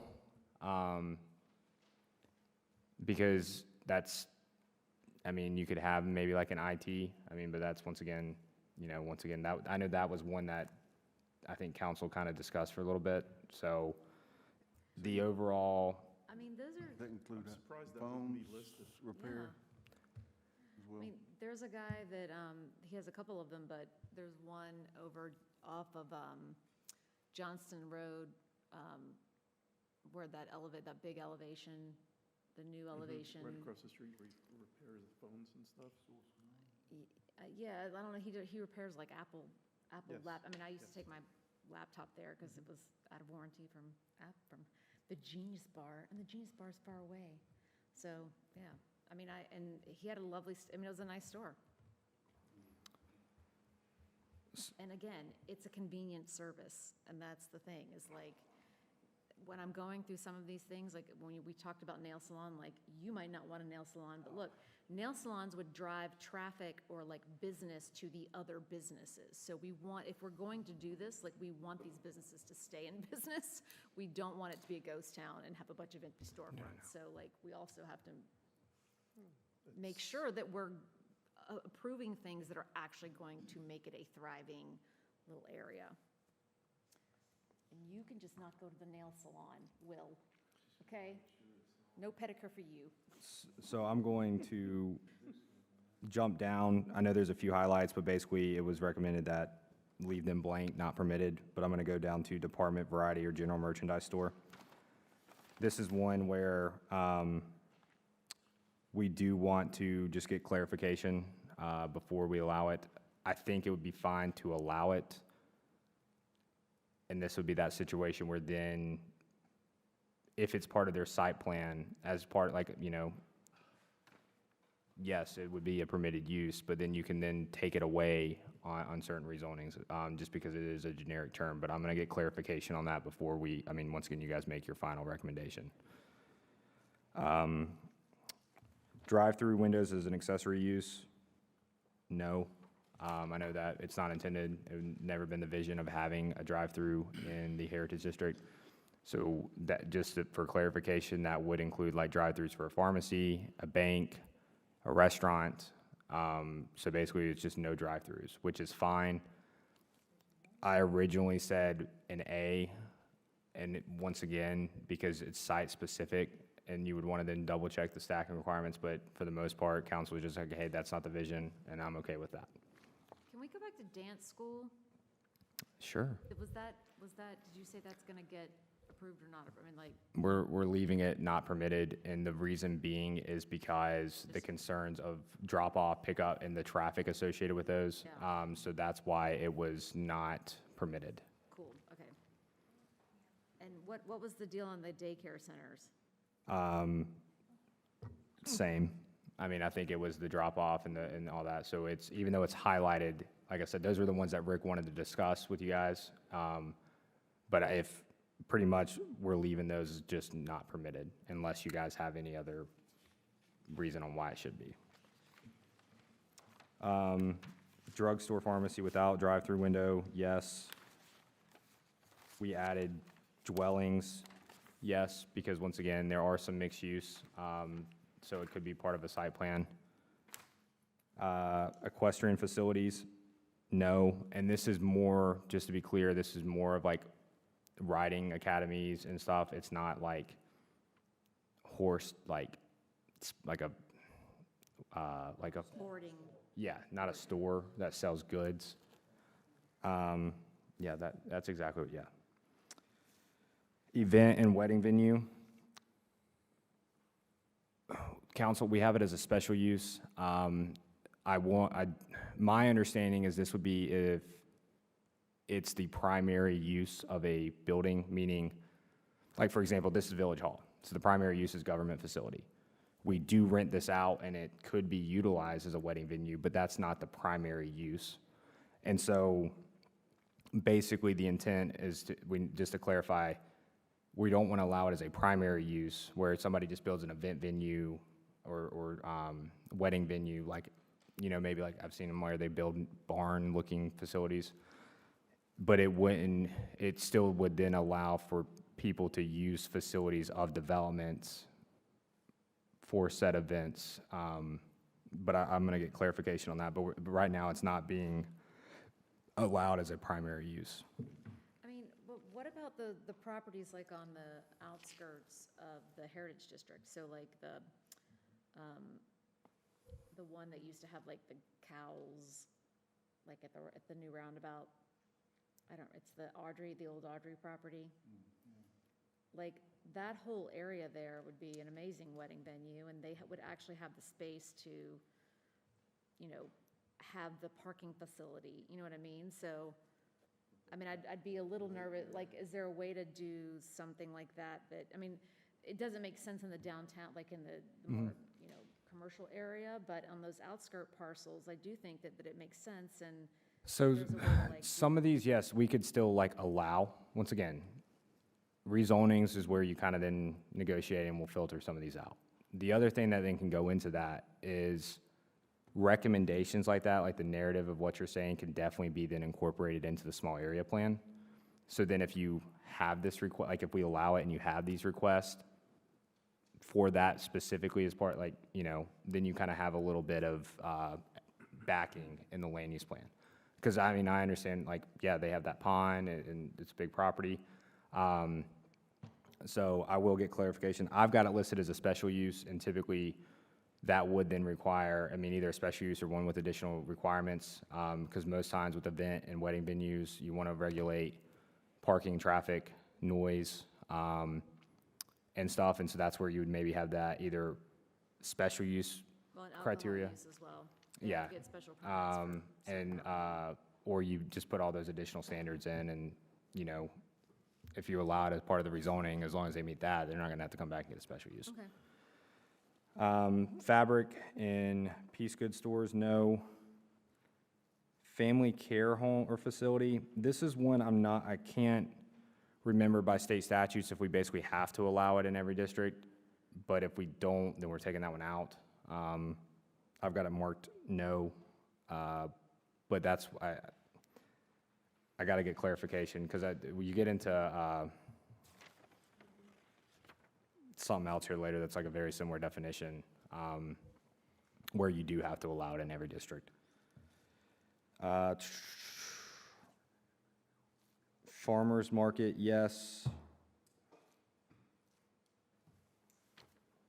And then I'm turning over again, or next page, so I'm on florist. Florist, yes. Furniture repair shop, no. Hey, fortune tellers? I mean, if you want them, you can recommend them. What about fortune teller and nail salon? Gift or card shop, yes. Golf course, no. I was kind of sad about this one, but I don't really see where it can go. Mini golf course? Golf range, no. Miniature golf, no. I did get a question from one of the council members. You're starting to see this. I know like downtown Kannapolis has this, like putting greens, like in their downtown. If it's for public use, like, for example, I think there might even be one over here in Valentine that's like a 9-hole little mini golf course that's open to the public. I don't know. Where it's open to the public and you bring your own like putter and ball, whatever, then I would consider that a common open space element.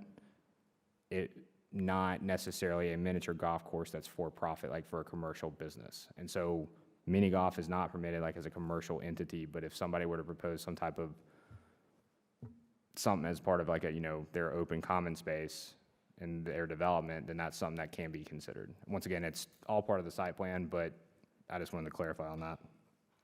I'm surprised. Are you saying no golf shop too? You? Golf shop, what do you mean golf shop? Are you allowing golf shops? Like- We'll get there like in a the second. PGA? Like a sporting good, that we'll get Sure here in a you second. are. I'm not. I mean, we'll get here in a second. Just kidding. But the Gro- grocery store, does the, I guess the form-based code would limit the size of the grocery store? Correct. Because you can't, I know like we said gourmet grocery in the form-based code, and that's kind of a vague, I mean, so grocery stores are allowed, or are being proposed to be allowed. But yes, that is where then that site-specific plan and the building sizes then regulate itself. But for the most part, like I said, the maximum building size is 15,000 square feet in the Heritage District. So it then limits that, but it's like grocery store, you know, a simple market or fresh, like something like that could be, you know, classified as a grocery store, so it's allowing it, but your bigger chains and stuff, it's, their size of buildings and all that would not comply with what our maximum allowance is. Okay. Group care? Group care is the one, I think, that's the one I'm thinking, family care, so. I was gonna say, what's the difference in it and family care with it was allowed, Yeah, like I said, and this is a special use. that's where I think we have to allow it in any like group care facility in any residential district per state statutes. So it's still a special use, but I don't know why family care was permitted. I'll get clarification on that, but basically, if it has to be, like, we can't prohibit it by state statutes, Because a then- group care facility could also be like a halfway house or like a, you know, Yes. recovery. And that's where it's a special use permit, so that's when then, okay, if a property's rezoned that, they would still have to come back and get that special use permit approval for that. So it's a double approval process. Hardware store, permitted. Hobby shop, I have, no, but, That's a retail, it could be a stamp or a coin shop or. yeah, I think that's what it was, is that it's generic, and I think it opens up a lot of, like, potential Like wave radios. so, actually, I think that's exactly what came up in our discussion, was like antique, so we said no. Home furnishing sales, we said yes. I'm going to check on that, though, on kind of, I don't want that to then become like a quote-unquote furniture store. Is I that mean, like and reupholstering? it or- almost needs to say new home like new. Because home furnishing sales, home So furnishings you- would be new or used, so. Used would then get into like the thrift secondhand type stuff, so I can regulate it that way. This would basically, yes, it would basically be for new sales, because if, once that secondhand aspect comes into it, and/or I've seen a couple of these where they're, Consignment stores. yes, where they have their in different booths, that would trigger a different use, in my opinion. And so this would be more catered to just basically brand new, like new wholesale type stuff. Yeah, hotel motel, no. And jewelry store, yes. Okay, got it. Kennels or pet grooming, no outdoor pins and runs, we have an A. Those additional standards would basically, no boarding or certain requirements and all that stuff, so and I'm pretty sure we already have those additional standards somewhere, so we'll get those added in. Library, yes. Lighting, sales, and services, no. Go back to laundry. Yes, sorry, we did allow that one too, laundry and dry cleaning. That's just pick up and deliver, or that's We- pick up, deliver, no actual machinery. Correct. Okay.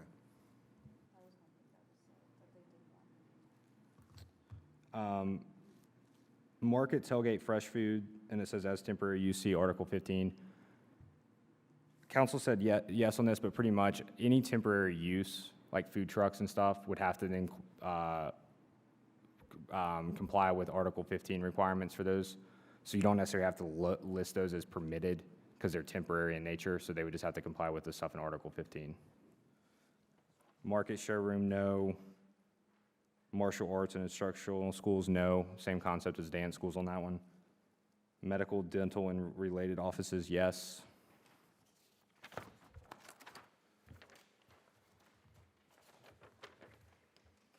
Motion picture, television production, no. Sorry, Bob, oh, he's not even in here, but no motorcycle sales. Don't say that too loud. I know, where'd he go? Sorry.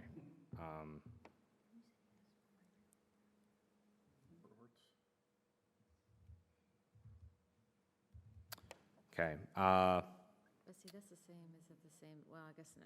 musical instrument sales and lessons, yes.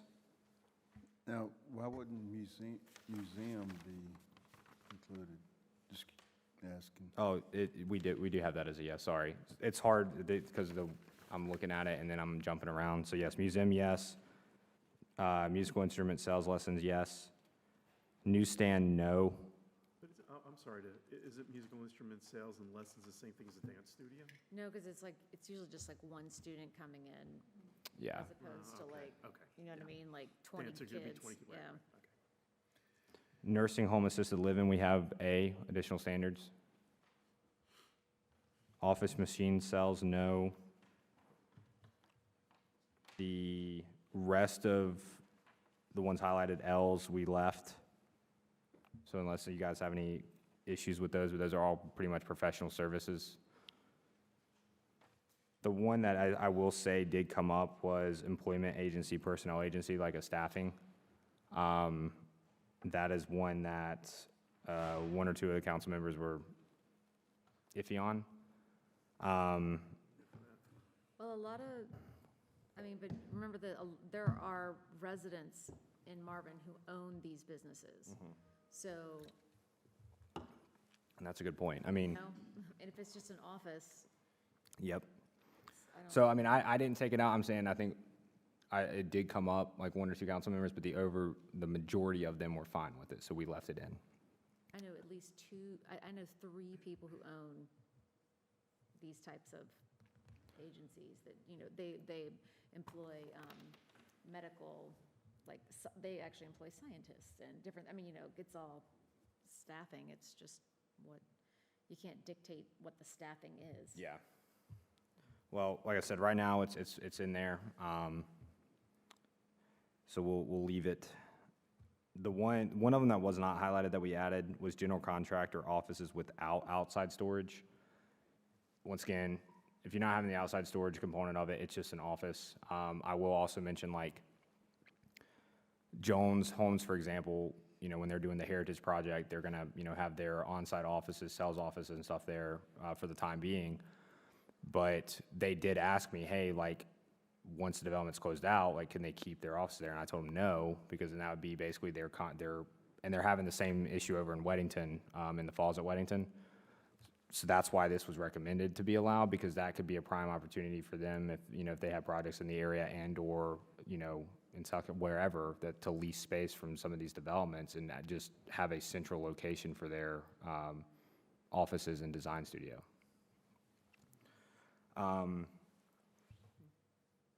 Government, once again, How are we handling, like, multi-use office space, like WeWorks and all that kind of stuff? yeah, I want to, Been listed? No, but what if I just rent a space? oh, I think office use is not otherwise classified. I mean, it's a, Like rent space, like, it's a sublease, though. Can we yeah, can we even control have any say in subleases? subleases? So that's where I do have it noted to talk with Rick on, because, like, for example, the office use is not otherwise classified is highlighted. And I'm wondering if that's one that would fall under that category. But then at the same time, like, once again, when you say stuff like that, and this Rick proposed that, it wasn't like we added the not other classified.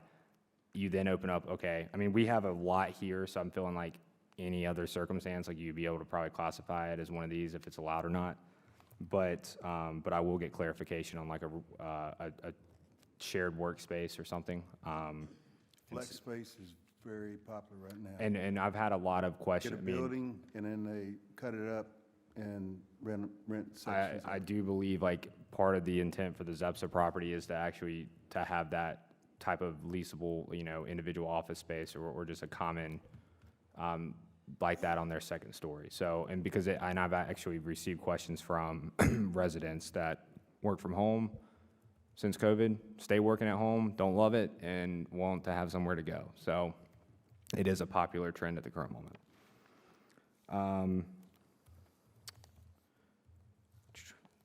Moving on, temporary real estate office. Once again, that's Article 15. That is more in reference to a subdivision, temporary, like, you know, their sales offices like that, they maybe like a model home and stuff. So once again, just reference that Article 15. We don't necessarily have to list it as permitted. Optical goods sales, yes. Sorry, I'm losing my, travel agency, yes. Optical goods sales, yes. Paint and wallpaper sales, no. Parking lot or structures, no. That is mainly referring to the primary use of the property, just to clarify. Like, not obviously parking is associated with a development. It'd be if somebody wanted to clear their lot or whatever and just do paid parking or free, whatever. That's mainly that. Pet stores, no? Is that correct? I think it was just because you're getting yes.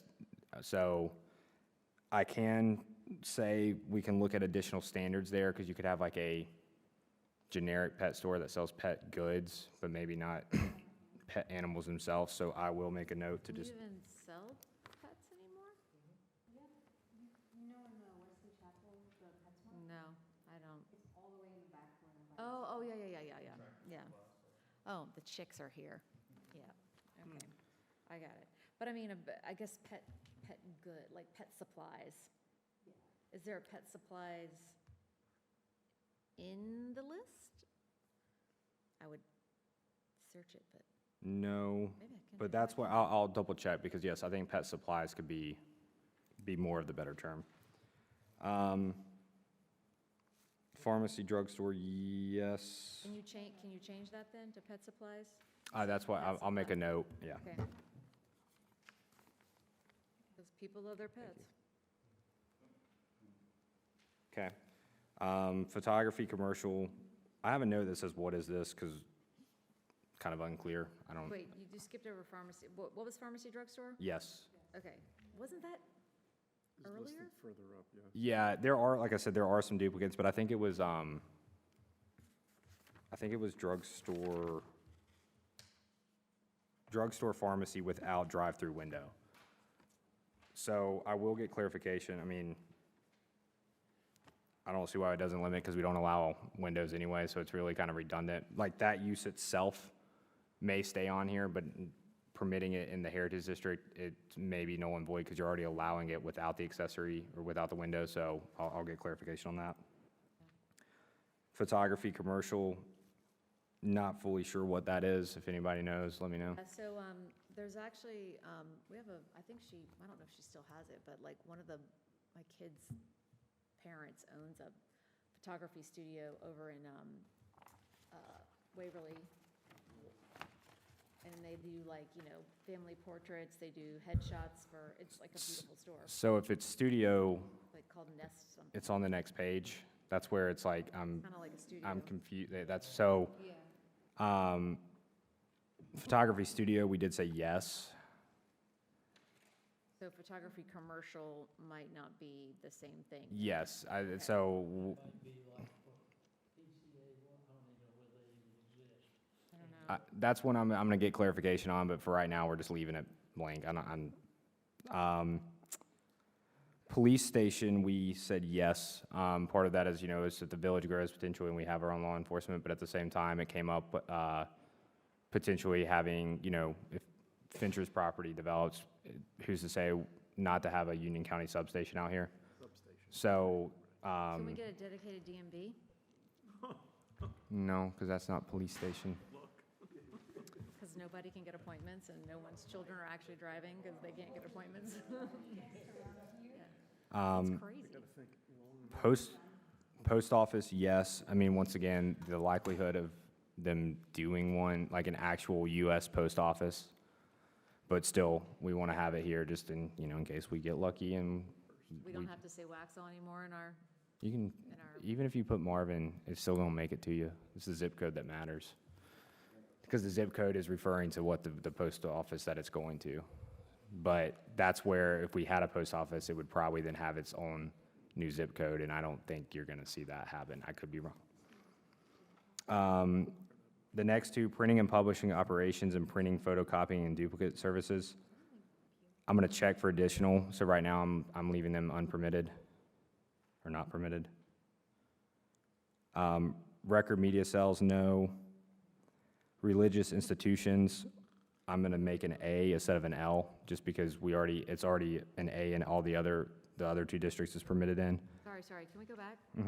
Printing, photocopying, and duplicating services.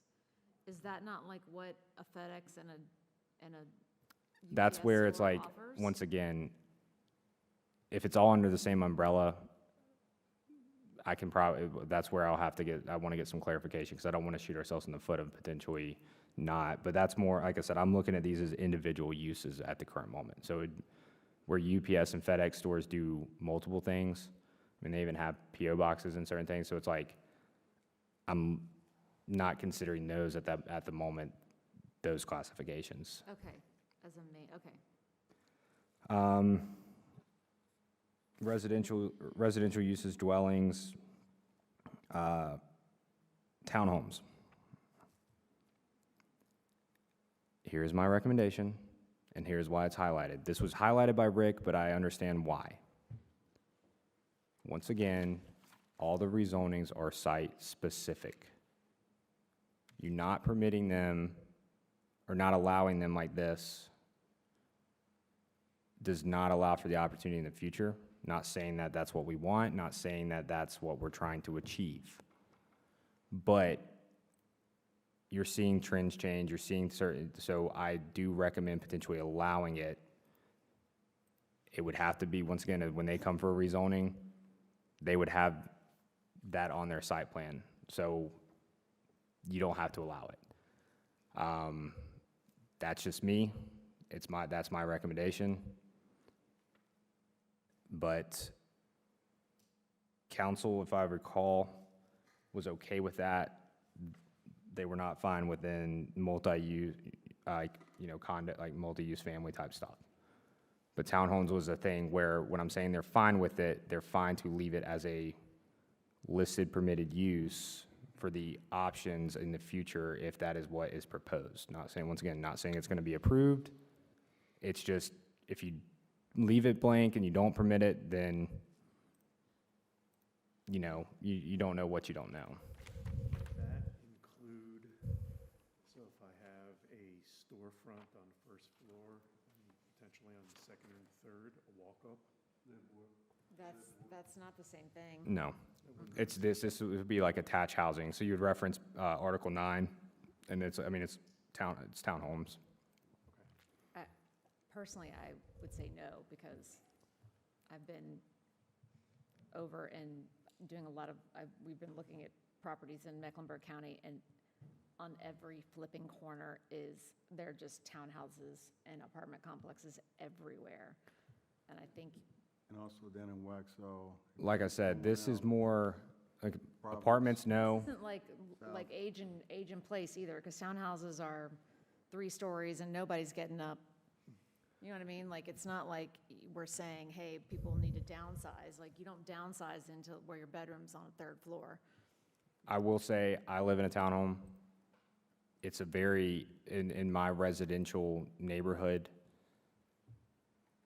the people that are in the townhomes are young and old. There's really no families in it. It's first-time home buyers and then people that do downsize. Because the bright side about townhomes is no yard work. And like I said, that's where the opportunity here, it's not, once again, it's not to increase density, it's to increase potentially creative design on development site plans. They would still have to go through the architectural design, so it's not like gonna be some throw-out townhomes. You would have like, this is where you could, it would be like require of, full brick facade. I mean, those are where you can get into the details of some of those. Because it's gonna be all the same. Like I said, it's staff's recommendation and being recommended by the consultant, because you have townhomes in your more urban, not urbanized, but your downtown areas most of the time. I would, Could it I'm like, be I would a argue, consideration no, in the- you don't. Instead, patio homes, is that Yeah, patio homes makes more sense for Marvin. I But mean, all that patio homes still fall under the same definition as a single-family dwelling. Because they're still, they're detached homes. I'll just say that from the people that we all talk to, right? The people that talk to me would absolutely lose their minds about townhomes. Trust me, I know that is the general consensus of the public. I'm just still saying that this thing is going to be in place for a while. I get it. And, but yeah, we're there's talking not, about preserving Marvin, basically by making this an allowable use. You're saying, I mean, you're opening it up. Right. And it also, like, you know, all of us are not going to always be here. So like, you know, a new council could Correct. come in and say, yes, every town, let's fill it up with townhomes, you know what I mean? So it's like, do we protect it now? What Or I was, do we what I leave was it up to the referring next to group was to the whatever they one-story, want? single-family attached. It'd be still a townhome. If it's attached, it's still a townhome. They're calling Well, it there's- duets now. There's some that are considered one-story, single-family attached condos. I mean, it's all depending on the land. Townhomes, condo, all that, if they're, it's still, it's, If that's it's why it got says land- attached housing, including the term townhomes, because if the homes are attached, it's so, Right, I know what you mean. it's all under that same definition. But could it be, you know, distinctively put in as far as, instead of two-story, only have one story, or is I it mean, that's where it's all conditional zoning, and so yes, Just, like I'm in just putting it theory, out there, just asking, and. yes, and in theory, on that site plan and in part of those I'm architectural not saying I'm- standards, I'm for anything. you I'm can, whatever, you know. can limit that. All because you allow it. For example, if Fincher comes, like, that would have to, it would have to be identified on his site plan, so it'd have to be approved with the rezoning. It's not like you get this blanket rezoning and like, hey, I'm gonna do 50 townhomes. That's not how this works. It goes with the rezoning and the site-specific plan, and that's why, like I said, from a staff level, you know, you're just, But she's right, I mean. yeah, but it's- that's, It's a hot topic. no, and it is, and that's also then, to Kelly, your point, that protection then does come in the land use plan, it comes in your guys, the planning board's recommendation over time. And even when council's voting on it, if it's not consistent, and they still approve it, like, that's really setting themselves up to a dangerous road.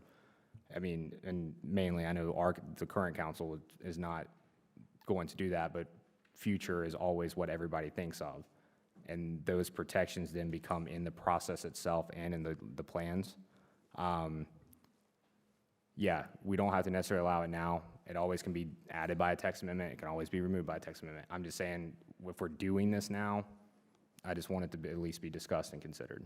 Bob, could you, it looked like you had something to say earlier. Did you want to say it now? What I was going to say was, there is an evolvement and a change that's happening. I was, to your point, which I'm going to get to in a moment here. You know, when the Ray Farms development, where it used to be a golf course, you know, and now it almost seems like every square inch, and they're building again, and I've seen protesting out there. You know, the people are just complaining about that density housing. I must tell you, in my whole lifetime, I don't think I've ever seen planned density housing to that level.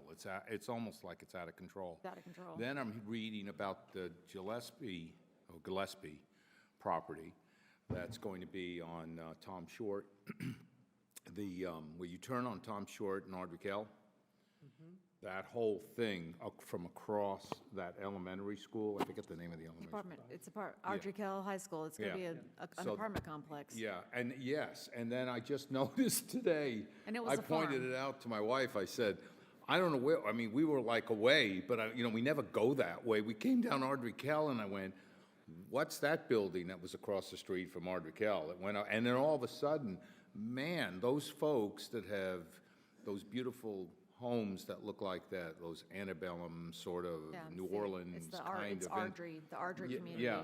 Yeah. Wow, they're gonna have like right there, I mean, catty corner stone's throw. So my point of it is, this, I guess, the city council, the Charlotte City Council is, I don't know what is going on, but they're like every square inch they're allowing development. So now, back to They this. have a housing shortage, an Yeah, affordable housing yeah. shortage, but, you know, still, So what I was gonna ask, it's also why we're at the building schools. I think what has been in place, and as we have, the form-based code and everything we did here in the Heritage District, I thought was pretty well thought out, and this has been over a period of time. But so we found with the GO bond, that everybody had an opinion all of a sudden. And forget the survey, it was sort of like, the survey? What survey? Forget the survey. Okay, what? What are you doing? Okay, that's kind of been the reaction. My question I was going to ask is, even though this is in place and this is well done, where does the role of public opinion come in? In that, even though it's here, where does, and this is your expertise or your wheelhouse, where does public opinion and what we've done right in the ordinances start to cross? So the ordinance itself, the public opinion comes in with the whole adoption of it. The public hearing, all that, as well as any text amendments, we have to any amendment to this after the fact has to go advertise public hearing. That's up to the public to necessarily follow or come and speak on. The actual public opinion of these decisions and certain things, that comes in the land use plan process. Land use plans are supposed to be, constructed with a steering committee, with, open houses, public comment, feedback, all that stuff. And I know that our land use plan references that survey, and that was the quote-unquote public participation during that process. I have always struggled with our land use plan because I think it's not as detailed or as well put together as I think it could be, where you do take more in, and so that's where you see these other municipalities. I mean, I know when Charlotte, yes, whole completely different beast. But, they adopted a UDO, I think, earlier last year, but it also started, I think, with a 2050 or 2060 plan that went through numerous public comment, feedback, stuff, because that steering committee is supposed to always be comprised of, kind of similar to you guys, a very mixed batch of people that are providing input and stuff based off of their knowledge of the community. But at the same time, that's where when you have these public open houses and stuff, and it's still on the public to come and participate. But we did this for our Parks and Rec master plan, had the public open house forum, we had the public event at the the trick or treat in the park. All of that then gets encompassed into the goals and recommendations of those plans typically. So that's where it kind of comes into play. Then even, like I said, then let's go even specific of those rezonings, that's the other public participation part of that. Yes, council is the board that's elected to make these legislative decisions. Planning board is appointed to review and make these recommendations on those legislative decisions. And, that's where yes, allowing it or not allowing it, it's gonna still have to be approved a part of a specific site plan regardless. And that's where if somebody, the majority of the public is against it, I think that could lead council to obviously not approving it. That's some of that public participation. But, for townhomes or these attached homes specifically, that's where our small area plan, land use plan and stuff does come into play, because we do have still regulating density of the overall heritage district within those plans. So the goal of that is where you don't have increased density. This just provides a different type of residential product than a normal, single-family home. If it's a massive home on an acre or more, or if it's what, Jones is doing on quarter to thirds of an acre of properties. So that's just where, like I said, it's conceptual. It still has to be approved of a specific rezoning, and it may never get used. I don't know. So. You gave reference to, this is just conjecture, it's just the Fincher property across the street. So within the Heritage District, we talked about 125 acres, they should be by right, 125 homes. It's never going to be seen, there's never going to be 125 homes, but let's assume that being the case, that becomes, like you said, a development. It's a proposal. Here's what I'd like to do, and I'd like to maybe add some townhomes. But he is, like Jones did, like Zepsa property did, he's, leaving it for the public to look at his thing. So, obviously, if public opinion, people come in and go, wait a minute, what's that? Well, those are town. I'm just using it as an example. Could be anywhere. he has to be subject to, Yeah, I mean, like, whether they like it or not. They may, so it's not even on us, so to speak. correct. Look, I've experienced where, and you see this in other cases, and one great example is in Huntersville last year. Some guy had an option on a property and was trying to make, it was called like Laguna Bay. And it was like a crazy mixed use. He basically was calling it the Disney World in North Carolina. I mean, made no sense of, it was not the highest, best use of that property. And it got a lot of public pushback. That's the beach that was in Huntersville. Yeah, and that's where the process of the rezoning comes into play, because you have that neighborhood/public involvement meeting. You're on planning board 2 or 3 times. You go to council for a public hearing. Like, we encourage the public to come to those things, because if you're against something, I can tell you most of the time, you're gonna have developers that are going to listen to you and change, because they're trying to get something approved and do what they do. Or you can have an instance like that where it got so much public pushback, the developer kind of feels embarrassed, then maybe just pulls the application or removes that component completely. But that's also then your role as council. You come to those meetings as well, see what some of that public perception or input is, and you see how then the developer kind of responds to it. If it's amending their plan, if it's taking certain aspects and component out of it. And I think then that shows, like, to your point about the interactions with Jones and Zepsa during those specific processes, they made those fixes to the best. I mean, obviously, without saying no to the whole project, I mean, they made efforts to make their product better based off of the input received from the public. So, like I said, I mean, we can come back to this one. This isn't up for adoption tonight. It's just one where, hey, this was one identified. I will say then right below it is the multifamily, 8 units or less. We went ahead and said no on that. And part of that is because if we allow townhomes, it's to be it's to be a residence, a primary residence, a starter home, later in life home, whatever it is you want to do, where the multifamily still can be a similar concept, but at the same time, it's not really that intent of what we're trying to achieve with creating this community and creating the neighborhood and community feel, because sometimes people will live in apartments for a year, sometimes they live in for a long time. I don't know. I mean, but really creating a single family feel with townhomes is different than having multifamily component of it. I mean, I think, your point to the fact that there is still we have a density percentage that, once that threshold's met, like, it's done, right? But at the same time, we cannot control a builder coming in and building townhomes and then not selling them and making them all rentals. You know what I mean? Like, we don't have that control. We know that, we've already seen that happen before. So it's like, You kind of do in this instance.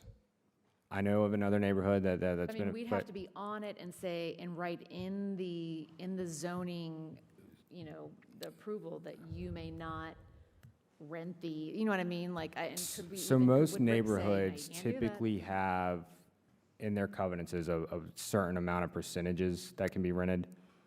That would be, if allowed, my recommendation. Once again, conditional zoning is negotiated between the village and the applicant. The applicant doesn't have to agree, but if that's the concern of the public, the planning board, and the council, then that does justify. I mean, the council doesn't have to justify why they vote not to approve something. But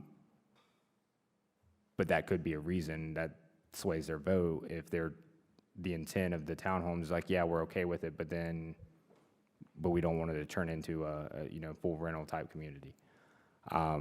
That's where that conditional zoning and all this does come into play, because that stuff can be talked about and discussed. And like I said, I once this is all adopted, I do think it's going to make that conditional zoning process a tad more lengthy, but for the better.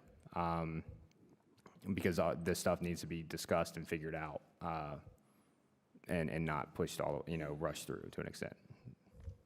And again, we can't control, like, the design of them. We can't, I mean, You what I can, mean? Like, no, like I said, you would be able to in this process. I know, but we couldn't do that with Jones Homes. Or like, we tried to, and then it didn't get written in specifically, so like. Well, no one that's, missed like the I said, boat. So it's like, you know what I mean? Like, single-family products, and like I said, this is my recommendation, yes, you still control components of it, but you can't get into the nitpicky, where townhomes is more, I think, you have a little bit more flexibility, in my opinion, as well as, like, we would want to start having, townhome, how am I trying to say this? Residential, you have different product lines, and that's what makes it tough to individually try to control. Where townhomes, you can have a set of maybe 4 or 5 elevations, and those are the elevations, like, and that all can be presented at the time of the rezoning, because it's not like you're creating different floor plans. I mean, you would have like maybe 3 or 4 floor plans that fit into X amount of unit. I mean, so, like the community I live in, you have, I think, 4 different type of like building design. Like, they're all the same type of building design, they're different colors, but like you have like a 4 unit, a 6 unit, and then you have like 3, basically, but they have like a 3 model floor plan based off of square footage. And so there's ways to do it. But like I said, all of that does come into play with the conditional zoning process. I mean, I don't know. I mean, I do see how we could control it. I have actually seen some beautiful farmhouse-style townhouses that are actually getting built down the road, you know, that would actually fit, they would actually fit better in Marvin Heritage than the Jones Homes product, so, I don't know, I've said enough. Said, I will let you guys think about it, but when we, Technically, it's up to council, so, well, you guys are still making the recommendation of the ordinance itself. At the end of the day, I don't want to have, like I said, that's why we're doing it this way, because I don't want to have council and planning board on 2 different spectrums of what they want to allow and not.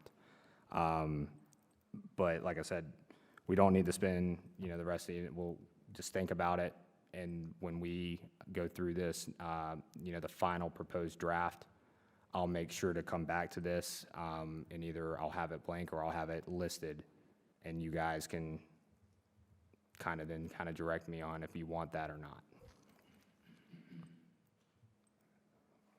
Good to move on now? yes, Okay. thank you. Restaurant serving alcohol, yes. Retail sales not otherwise listed.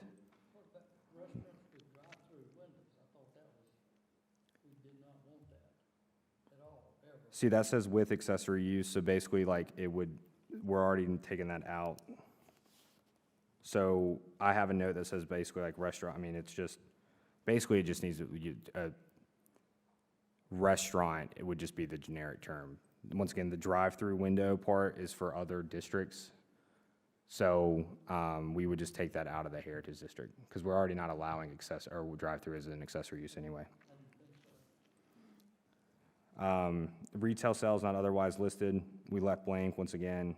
I'm gonna get clarification, because I don't want that to open up to stuff that we can't think of right now, and then they try to go that route. Retreat centers, no, That's loaded, yeah. so we said no. Shoe repair and shoe sign shop, Wait, satellite dish as an accessory use? What is, I think Have that's to allow one, that? I think, yeah, I mean, because it's basically as, I mean, if, what is, a satellite dish? So we talking about the big 12-foot ones, or you're talking about the newer, small, like dishes? the way that I'm looking at this would be the smaller ones that would be typically used for residential or restaurant uses. Because if you're getting into using it for like broadcasting and other things and the bigger dishes, then I think that would then fall under those other uses that it wouldn't make, that we're not allowing anyway. So, So does this also fall under like a cell tower, or are those listed separately? listed separately. Can we get one? We'll put it in our yard. We would like some cell reception, please. Yeah, shoe repair and shoe shine shop, we have yes. Hang with me, we're almost done, I promise. It gets a whole lot quicker here in a sec. Sporting and, well, Sporting goods stores, I have allow, because it's generic, but I think this is where you can kind of get creative, which can be Golf good and store, bad, but Boarding gents. you're not going to necessarily, once again, once you kind of get into that consignment aspect of it, I can regulate it that way. And the building size, you're not going to have like, a Dick's Sporting Goods because of the size of building, but you could have some type of local, golf shop, whatever it is, tennis shop, any pickleball, any of that. So that's why it's being recommended as permitted. Sports and recreation clubs indoor, we have permitted. You're starting to see trends, once again, of like golf simulator bar or clubs. Those kind of like virtual clubs for whatever the sport. I've seen it where they have it, you can literally go like a indoor batting cage that's virtual. So we have it listed as permitted. Stationery store, yes.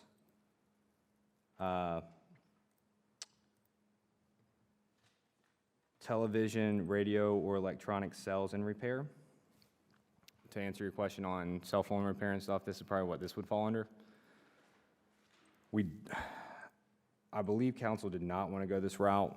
I think it was kind of a split, but ultimately I have it marked as not permitted. Any But questions? I mean, if we're gonna let townhouses be a potential, you know what I mean? Like, Well, this is where the commercial uses are different because when they have those individual shop fronts that are leased, you don't know what you don't know. And so that's where you would want to be careful on allowing some of these things. And like I said, do Radio Shacks even exist anymore? according to Joe, he's going to bring them back. I don't know. So, like I said, I have it X3 right now, but once again, this is just kind of the draft, and I'm working with Rick to get the final tomorrow. Which one is this? Theater, isn't that what's there? Theater, no.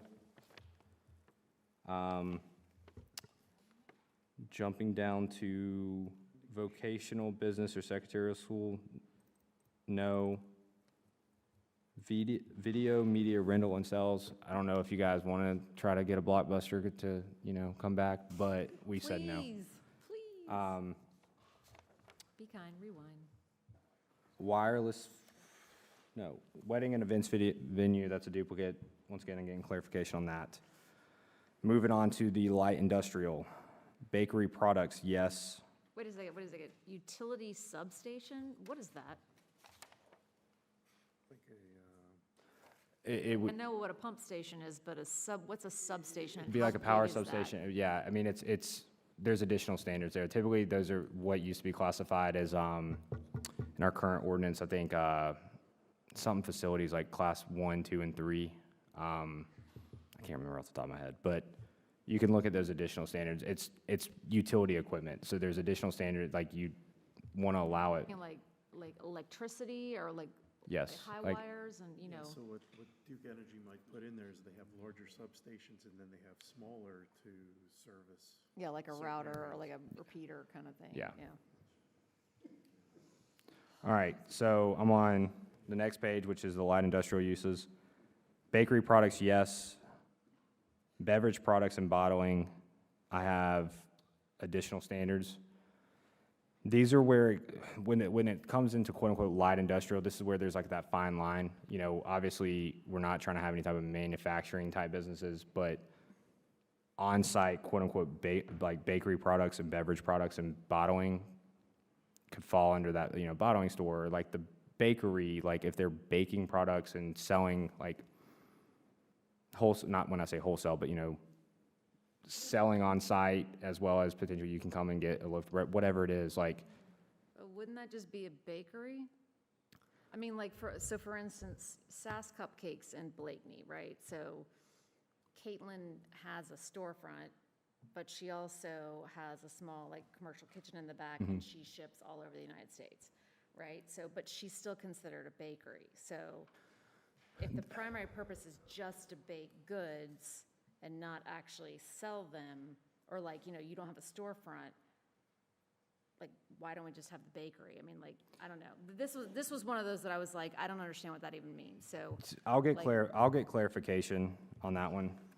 I think really the intent is, once again, this is where you're kind of coupling uses where it's like, yes, they're baking on site, but in theory, they would have a bakery with it too. But But again, if you're looking that's- at it from an that's a individual bakery. use, yes. 'Cause So bakeries I'll, bake I'll on get site, clarification so- on that. Beverage products and bottling, like I said, we set additional standards. Glass products and purchased glass, no.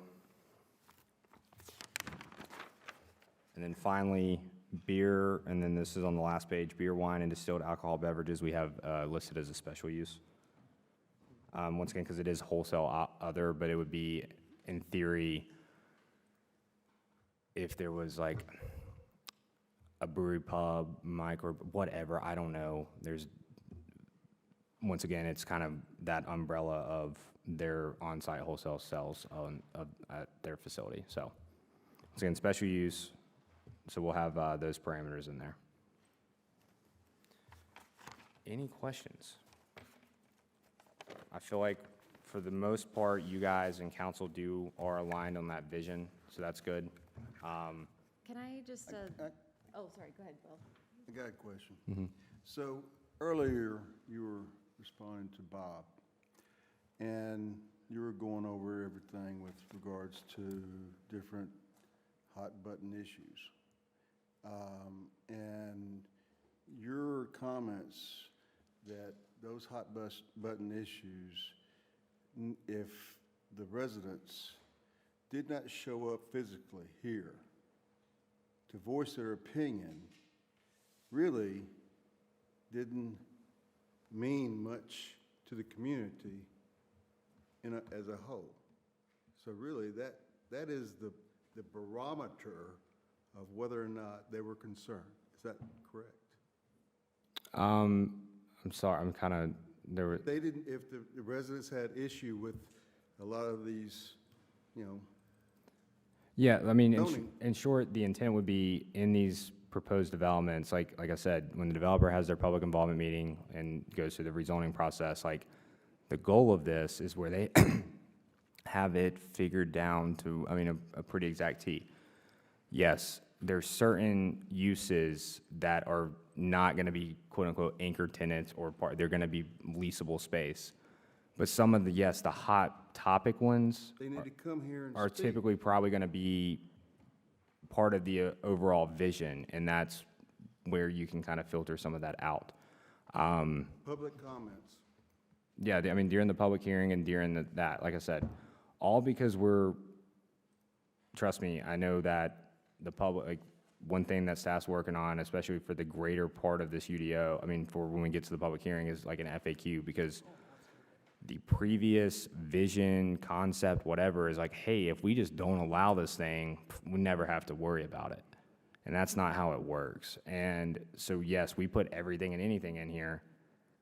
And trust me, I know that people are gonna be like, oh, they're trying to allow this, they're trying to do this. And it's like, no, it's protecting us and having all angles covered, and that. If they're not assured of something, and they can ask these questions here, and we can make sure that they know specifically about things. I mean, yes, that would be, like I said, for the public hearing for this. I mean, that's the intent. I mean, I anticipate people coming and probably saying whatever they want to say. You know, It's not like we're going to allow pawn shops in the Heritage District. correct. Right.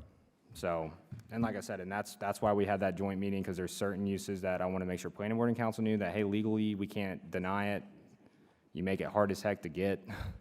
There's rezoning after rezoning, and then even a special use on a majority of those. So it's like literally 3 steps in the process where every rezoning, all adjoining property owners are notified of the rezoning. Every rezoning has to have a neighborhood meeting, which typically, I think, we're looking at the actual distance we want to do, but I know it's like 16 or 18, 12 to 16, 1,800 feet. But the intent of that is like you notify really everybody in a quarter mile almost radius for those neighborhood meetings. That's where they come and filter out a lot of their comments, feedback.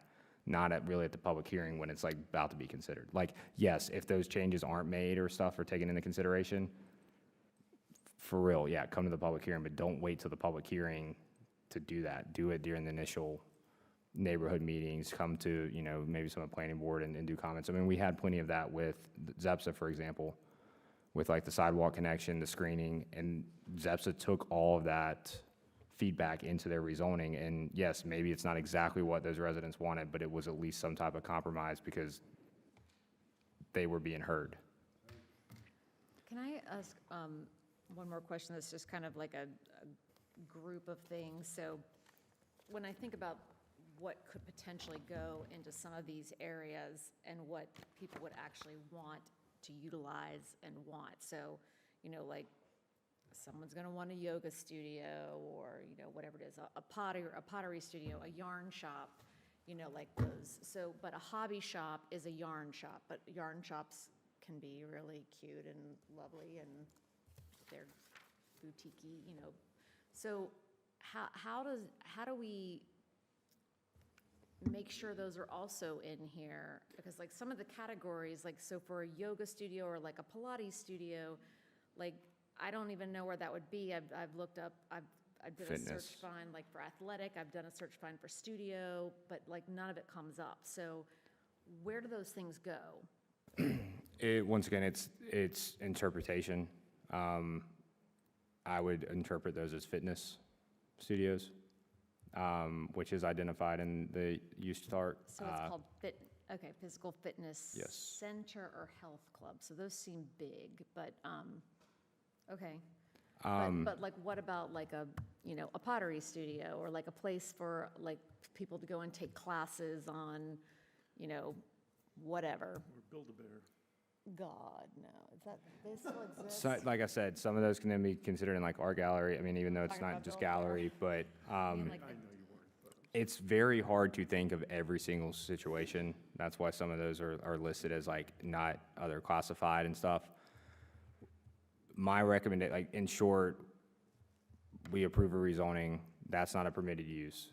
Here's their option.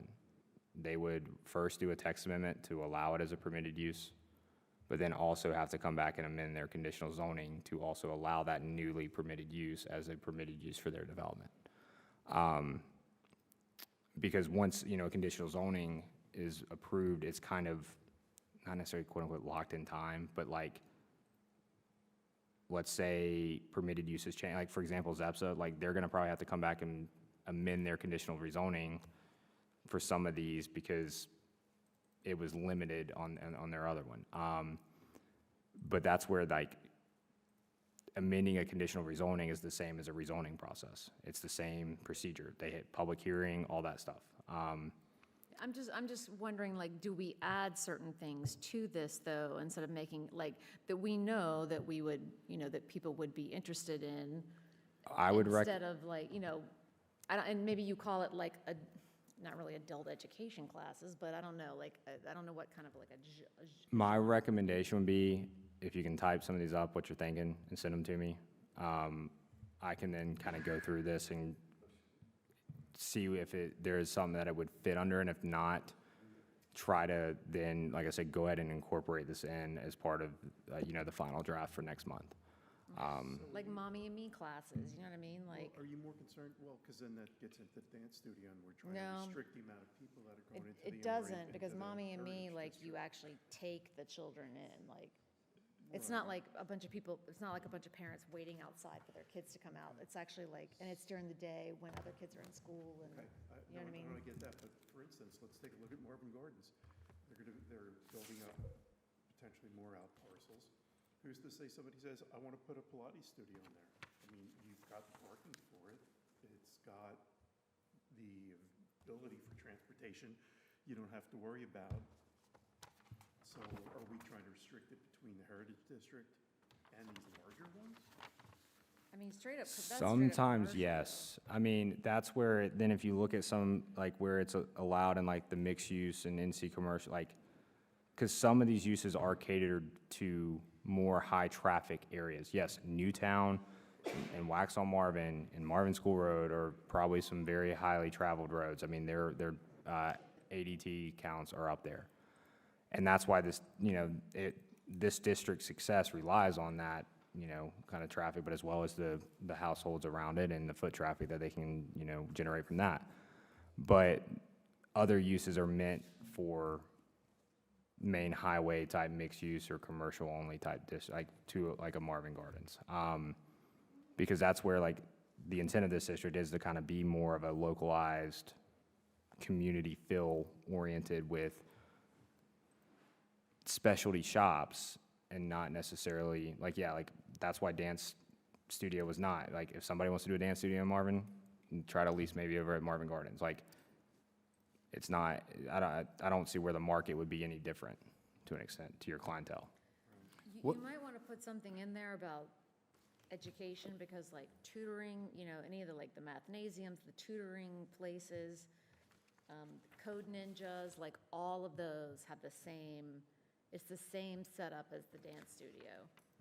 So, Well, I was going to ask that to make it simple, if, for example, going back to when we were first putting this together, and we were saying, I know as a council, we were talking about not allowing a smoke shop, okay? And then, we were, as Rick did a good job of explaining to us, you need to get more specific because there's a difference between a smoke shop and a vape shop. And even though we all may think a smoke shop meant vape shop, it technically may not be the case. So when it comes to, for example, a hobby shop, Kelly may be thinking of knitting and crocheting and a quilt-type based place. I think of a slot car track like it's over in the Monroe Mall over there that, they've got model cars and they've got airplanes and they've got boats that you can put in Eford Park, and a slot car track where you actually can race slot cars. Doesn't it come down to when anybody's going to do anything, it comes down to, again, making it public, and then it comes down to really the planning board and the council to determine, okay, let's talk about this hobby shop. Do we want a quilt shop or do we want a slot car track? What kind of hobby shop are we looking for? Does it really come down to what we feel like would fit best in the community? Does that help it as opposed to being so specific when we may not even be aware of something that may be coming along the pike a year from now, 2 years from now? didn't we nix hobby shops though? Aren't hobby shops nixed in this version? Because you're absolutely right. A yarn shop and a, like a model train, like the one in Hendersonville, which is just Yeah. really cool. But I'm saying, when does it we come don't know, down we to don't we know. decide? In other words, is it the public that we say, okay, folks, that, we're going to be putting in a train shop, and maybe a whole bunch of people are thinking, I'd rather have a quilt shop, okay? Does it really come down to the hobby? We get to determine what kind of hobby shop it's going to be? I'm just asking. I'm going to answer this the best of my ability, and based off of my expertise is you are then playing a very dangerous game, meaning that you're being selective, and that's, yes, it is a generic term, and that's potentially why you don't allow it, specifically in the Heritage District, Okay, but you're then, yes, like, for example, if you're allowing it, and that's maybe part of their vision as during the rezoning, then yeah, you can allow it, and there may be certain conditions you can put on that. As part of the conditional rezoning, I don't really know what those examples would be. But if you allow it, and like I said, this is mainly referring to those commercial uses we just went through. As part of a rezoning, that's where pretty much once they have those like leased, those storefront buildings that are being leased and stuff, like they would come in and maybe get a sign permit, like change a whatever. And if that use is allowed, it's allowed. If it's not, it's not. And that's where some of the interpretation on staff, and that's why you really rely on staff to make those interpretations. If it's me, whoever's after me, whatever. But I think getting into the end of, like, if you allow it, like hobby store, and then a one goes in that you weren't thinking of, there's not much you can kind of do at that point. It's kind of like what we talked about with an ice cream shop. Some of us would love to have a mom and pop sort of ice cream shop, but if you say an ice cream shop is allowed, but then all of a sudden here comes Baskin Robbins. Or TCBY. Yeah, it's sort of like you can't, if you just said an ice cream shop, you can't start discriminating whether it's a mom and pop or whether it's corporate, so you have to. Yeah, and that's where, like I said, from a planning standpoint, like, there's pros and cons to it, like, trust me, like, but, like, if you kind of, like, leave it generic, but that's where it's like, I do this, I mean, with you guys, when there's somebody's inquiring about something, I try to gauge, like, hey, what are we thinking? Because when it's in the gray, sort of like this, interpretation can mean a lot, meaning that, hey, do we want to allow it or do we not? But when it's very specific and you're allowing it, like, I mean, like I said, that's one thing, and then there, it makes my job easier on that sense, because I don't have to really have subjectivity. But, you know, like I said, the hobby shop example, like, if you allow it for a property, it's not like they're gonna come back and be like, well, do you want it this or that type thing? It's like, if they were to come to me in a shop to open, does it fit under that umbrella? And I would just have to interpret it that way. What about, like, so if someone comes in and they want to build like a mixed use, or not mixed use, but like a commercial property that's like a mix of light, so retail and office space, right? How, like, we're not going to know who they're going to lease to. Correct. So do they then have to only lease to approved uses? Okay, so I don't see toy store in here. So, like, is that just gonna all be bunched under retail sales not otherwise listed? That, or, I've already put it this way, but it could be under like the general merchandise, retail, I mean, like, yes, I mean, that's probably why those are highlighted, and yes, those are open to interpretation, but that's the thing, it's once it's approved, like, if that otherwise not listed is approved, then you're relying on me or staff in general to then make that decision. And I mean, I know how I operate, and I'm not gonna allow something that specifically council is like, no. But I don't know how all planners operate. So that's where it's like, I'm trying to think of this, like, how I would do it, but as well as like my role and goal is to like set Marvin for the future. And I'm gonna be here as long as everybody wants me to, but I always bring this up. Jamie said, what happens if Hunter gets hit by a bus? I don't know, like, it's stuff like that. Yeah, back to the hobby shop thing, though, it would, in the conditional zoning, if you said, yep, you can have a generic hobby shop, whether it be yarn or model cars or coins or whatever, but it's only 1,200 square feet. Yeah, and that's where, I said, that's where a lot of these uses are going to be regulated. The only thing that I could see where, for example, like Zepsa, like they have the 4 like shop fronts, like what a lot of these mixed use do in Marvin Gardens that it specifically is like you have 4 individual shops, but when they renovate it and stuff, somebody could be leasing 2 things to where it takes 1,200 to 2,400. So, you then kind of get into some possibilities of like, maybe something being 5,000 square feet because that's what their, the footprint is.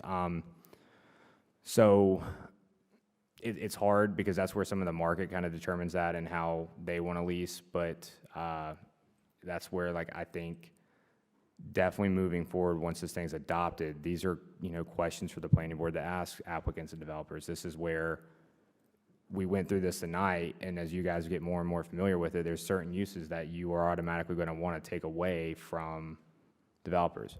It's also common some of the times developers go ahead and they do that initially, showing good faith, like, hey, we're asking for this rezoning, but we don't need this, and this, and this, because in their opinion stuff, they're already offering something, so they use it as a lever in a way as like, hey, we're doing this in good faith, like we're gonna go ahead and regulate this, and not allow it. Where instead of like, they try to come in and ask for everything, that's where, you know, councilman, like, well, we don't want this, and like, it could be in the vision, I don't know. But staff will like, I try to, when my, you know, application meetings and through the process, relay those messages to applicants. If it's, you know, I'm having conversation, you know, planning board members ask me questions or say, hey, I don't think this would be a good fit, or council members, or even if I get public, I go ahead and relay that to them so they can make the decision if they want to include that or not. Any other questions? Well, I know is a lot, but the Heritage District I know is it means a lot. And when I say means a lot, like I know it's the probably hottest topic and or what a lot of people care about one way or another. And we want to get this right, and we know we have the process right. We know we have a majority of the regulations right. And at the end of the day, like I said, the process is what protects it. And so the uses now, I mean, like I said, that's what everybody's gonna always ask. And I felt like we got some great feedback tonight, but I would really encourage you to go back through it again. And if there's any, like I said, read it, send me an email, hey, what about this? Or what would this be considered as? Because then I can use this as like, let me really dive in and look and make that determination based off of what my interpretation would be. And if I can't determine that, then that's when I'll be like, hey, I'll do a little research and see, and maybe say, hey, we'll add this to the use chart. There's all, like I said, once this is adopted, we can always amend it. We also have 2 years of ongoing support, technical support with InFocus for reasons like this, stuff we didn't think of and stuff like that. Like, once it's adopted doesn't mean it's just not gonna have a text amendment. I mean, it may have one like literally within a year after it's adopted.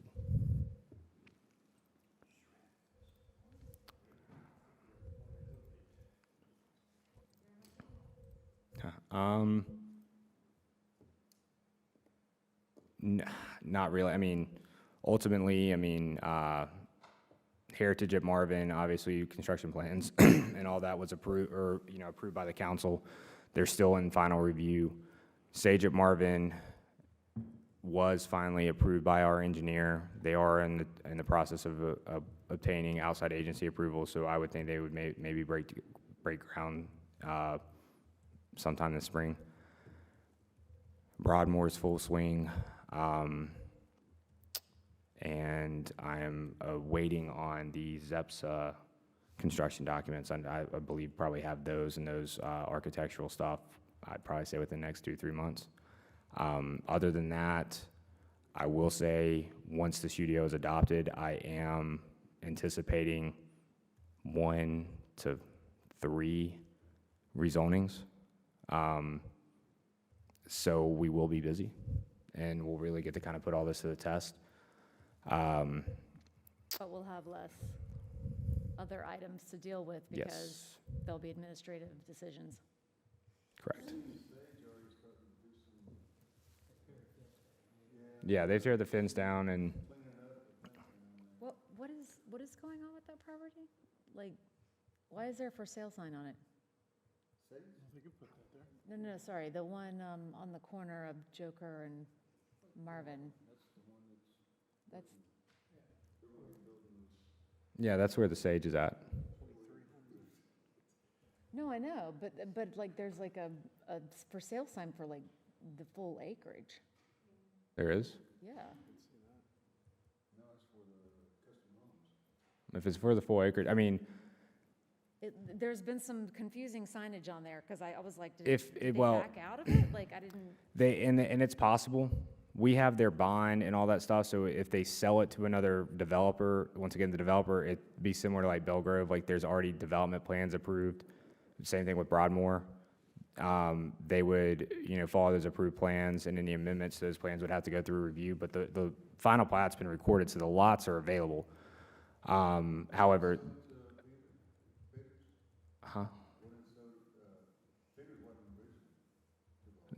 No, but that's where there's two types of residential developers. You got like Jones Homes, who does it all, as in the land development, application process, the home building, and the closeout. You have other people in this, I mean, I can't control this, you can't.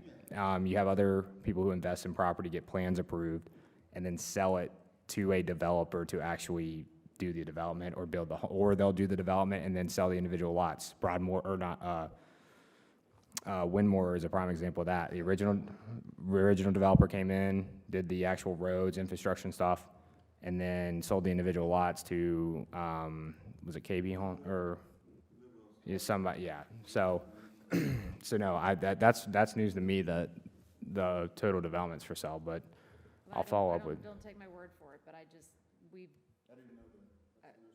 like, someone asked me and I was like, oh. Yeah. Yeah, have you seen it too? Yeah. It's, I know they had the sign saying like, coming soon, but I don't know. okay. Like I said, we would, even if they sell the property, we would hold the bond until somebody purchases it. Okay.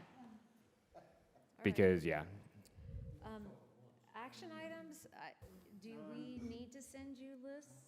like I said, yeah, I mean, if you, If it's all supposed to be, I mean, if what you just said, like, it doesn't, we don't really want to get too specific and we don't want it to be too generic, and so. I would still encourage it just so I can like talk with Rick, or really like have, because I know like in this, when we're talking to yoga studios, like I'm not looking at it, like I would rather you send me an email on a few of those maybe, where then I can like specifically look and kind of like test it to an extent.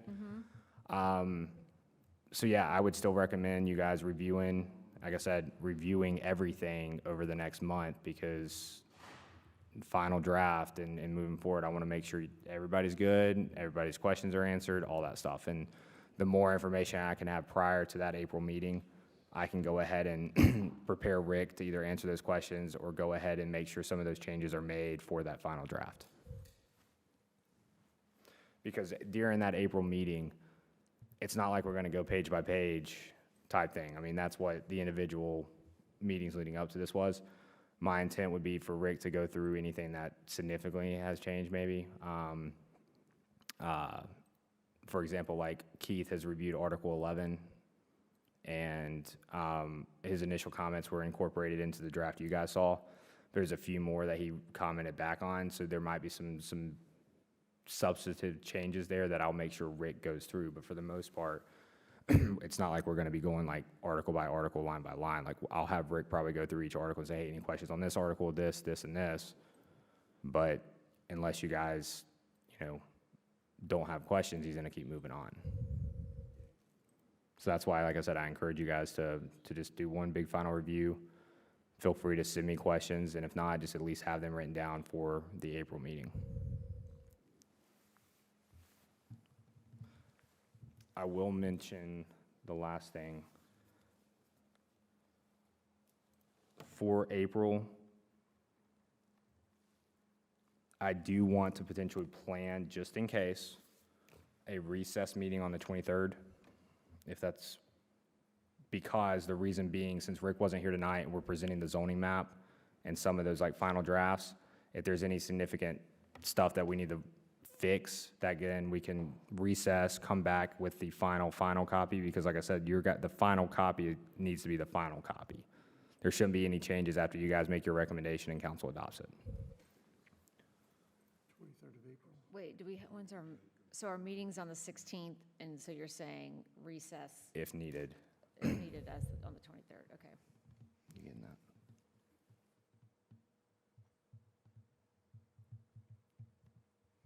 And I Anybody have won't- any issues with that? I don't think I'd be able to make the 23rd of April. 16th is fine for the normal meeting, but the 23rd, no. Like I said, it's tentative, and it just depends on how much we get through, as well as that's why I'm, like I said, encouraging you guys to give me any comments, recommendations and stuff, so I can have everything ready for that April meeting where we don't have to recess. As of right now, and I don't see what else could pop up, there shouldn't be anything else in the April meeting anyway.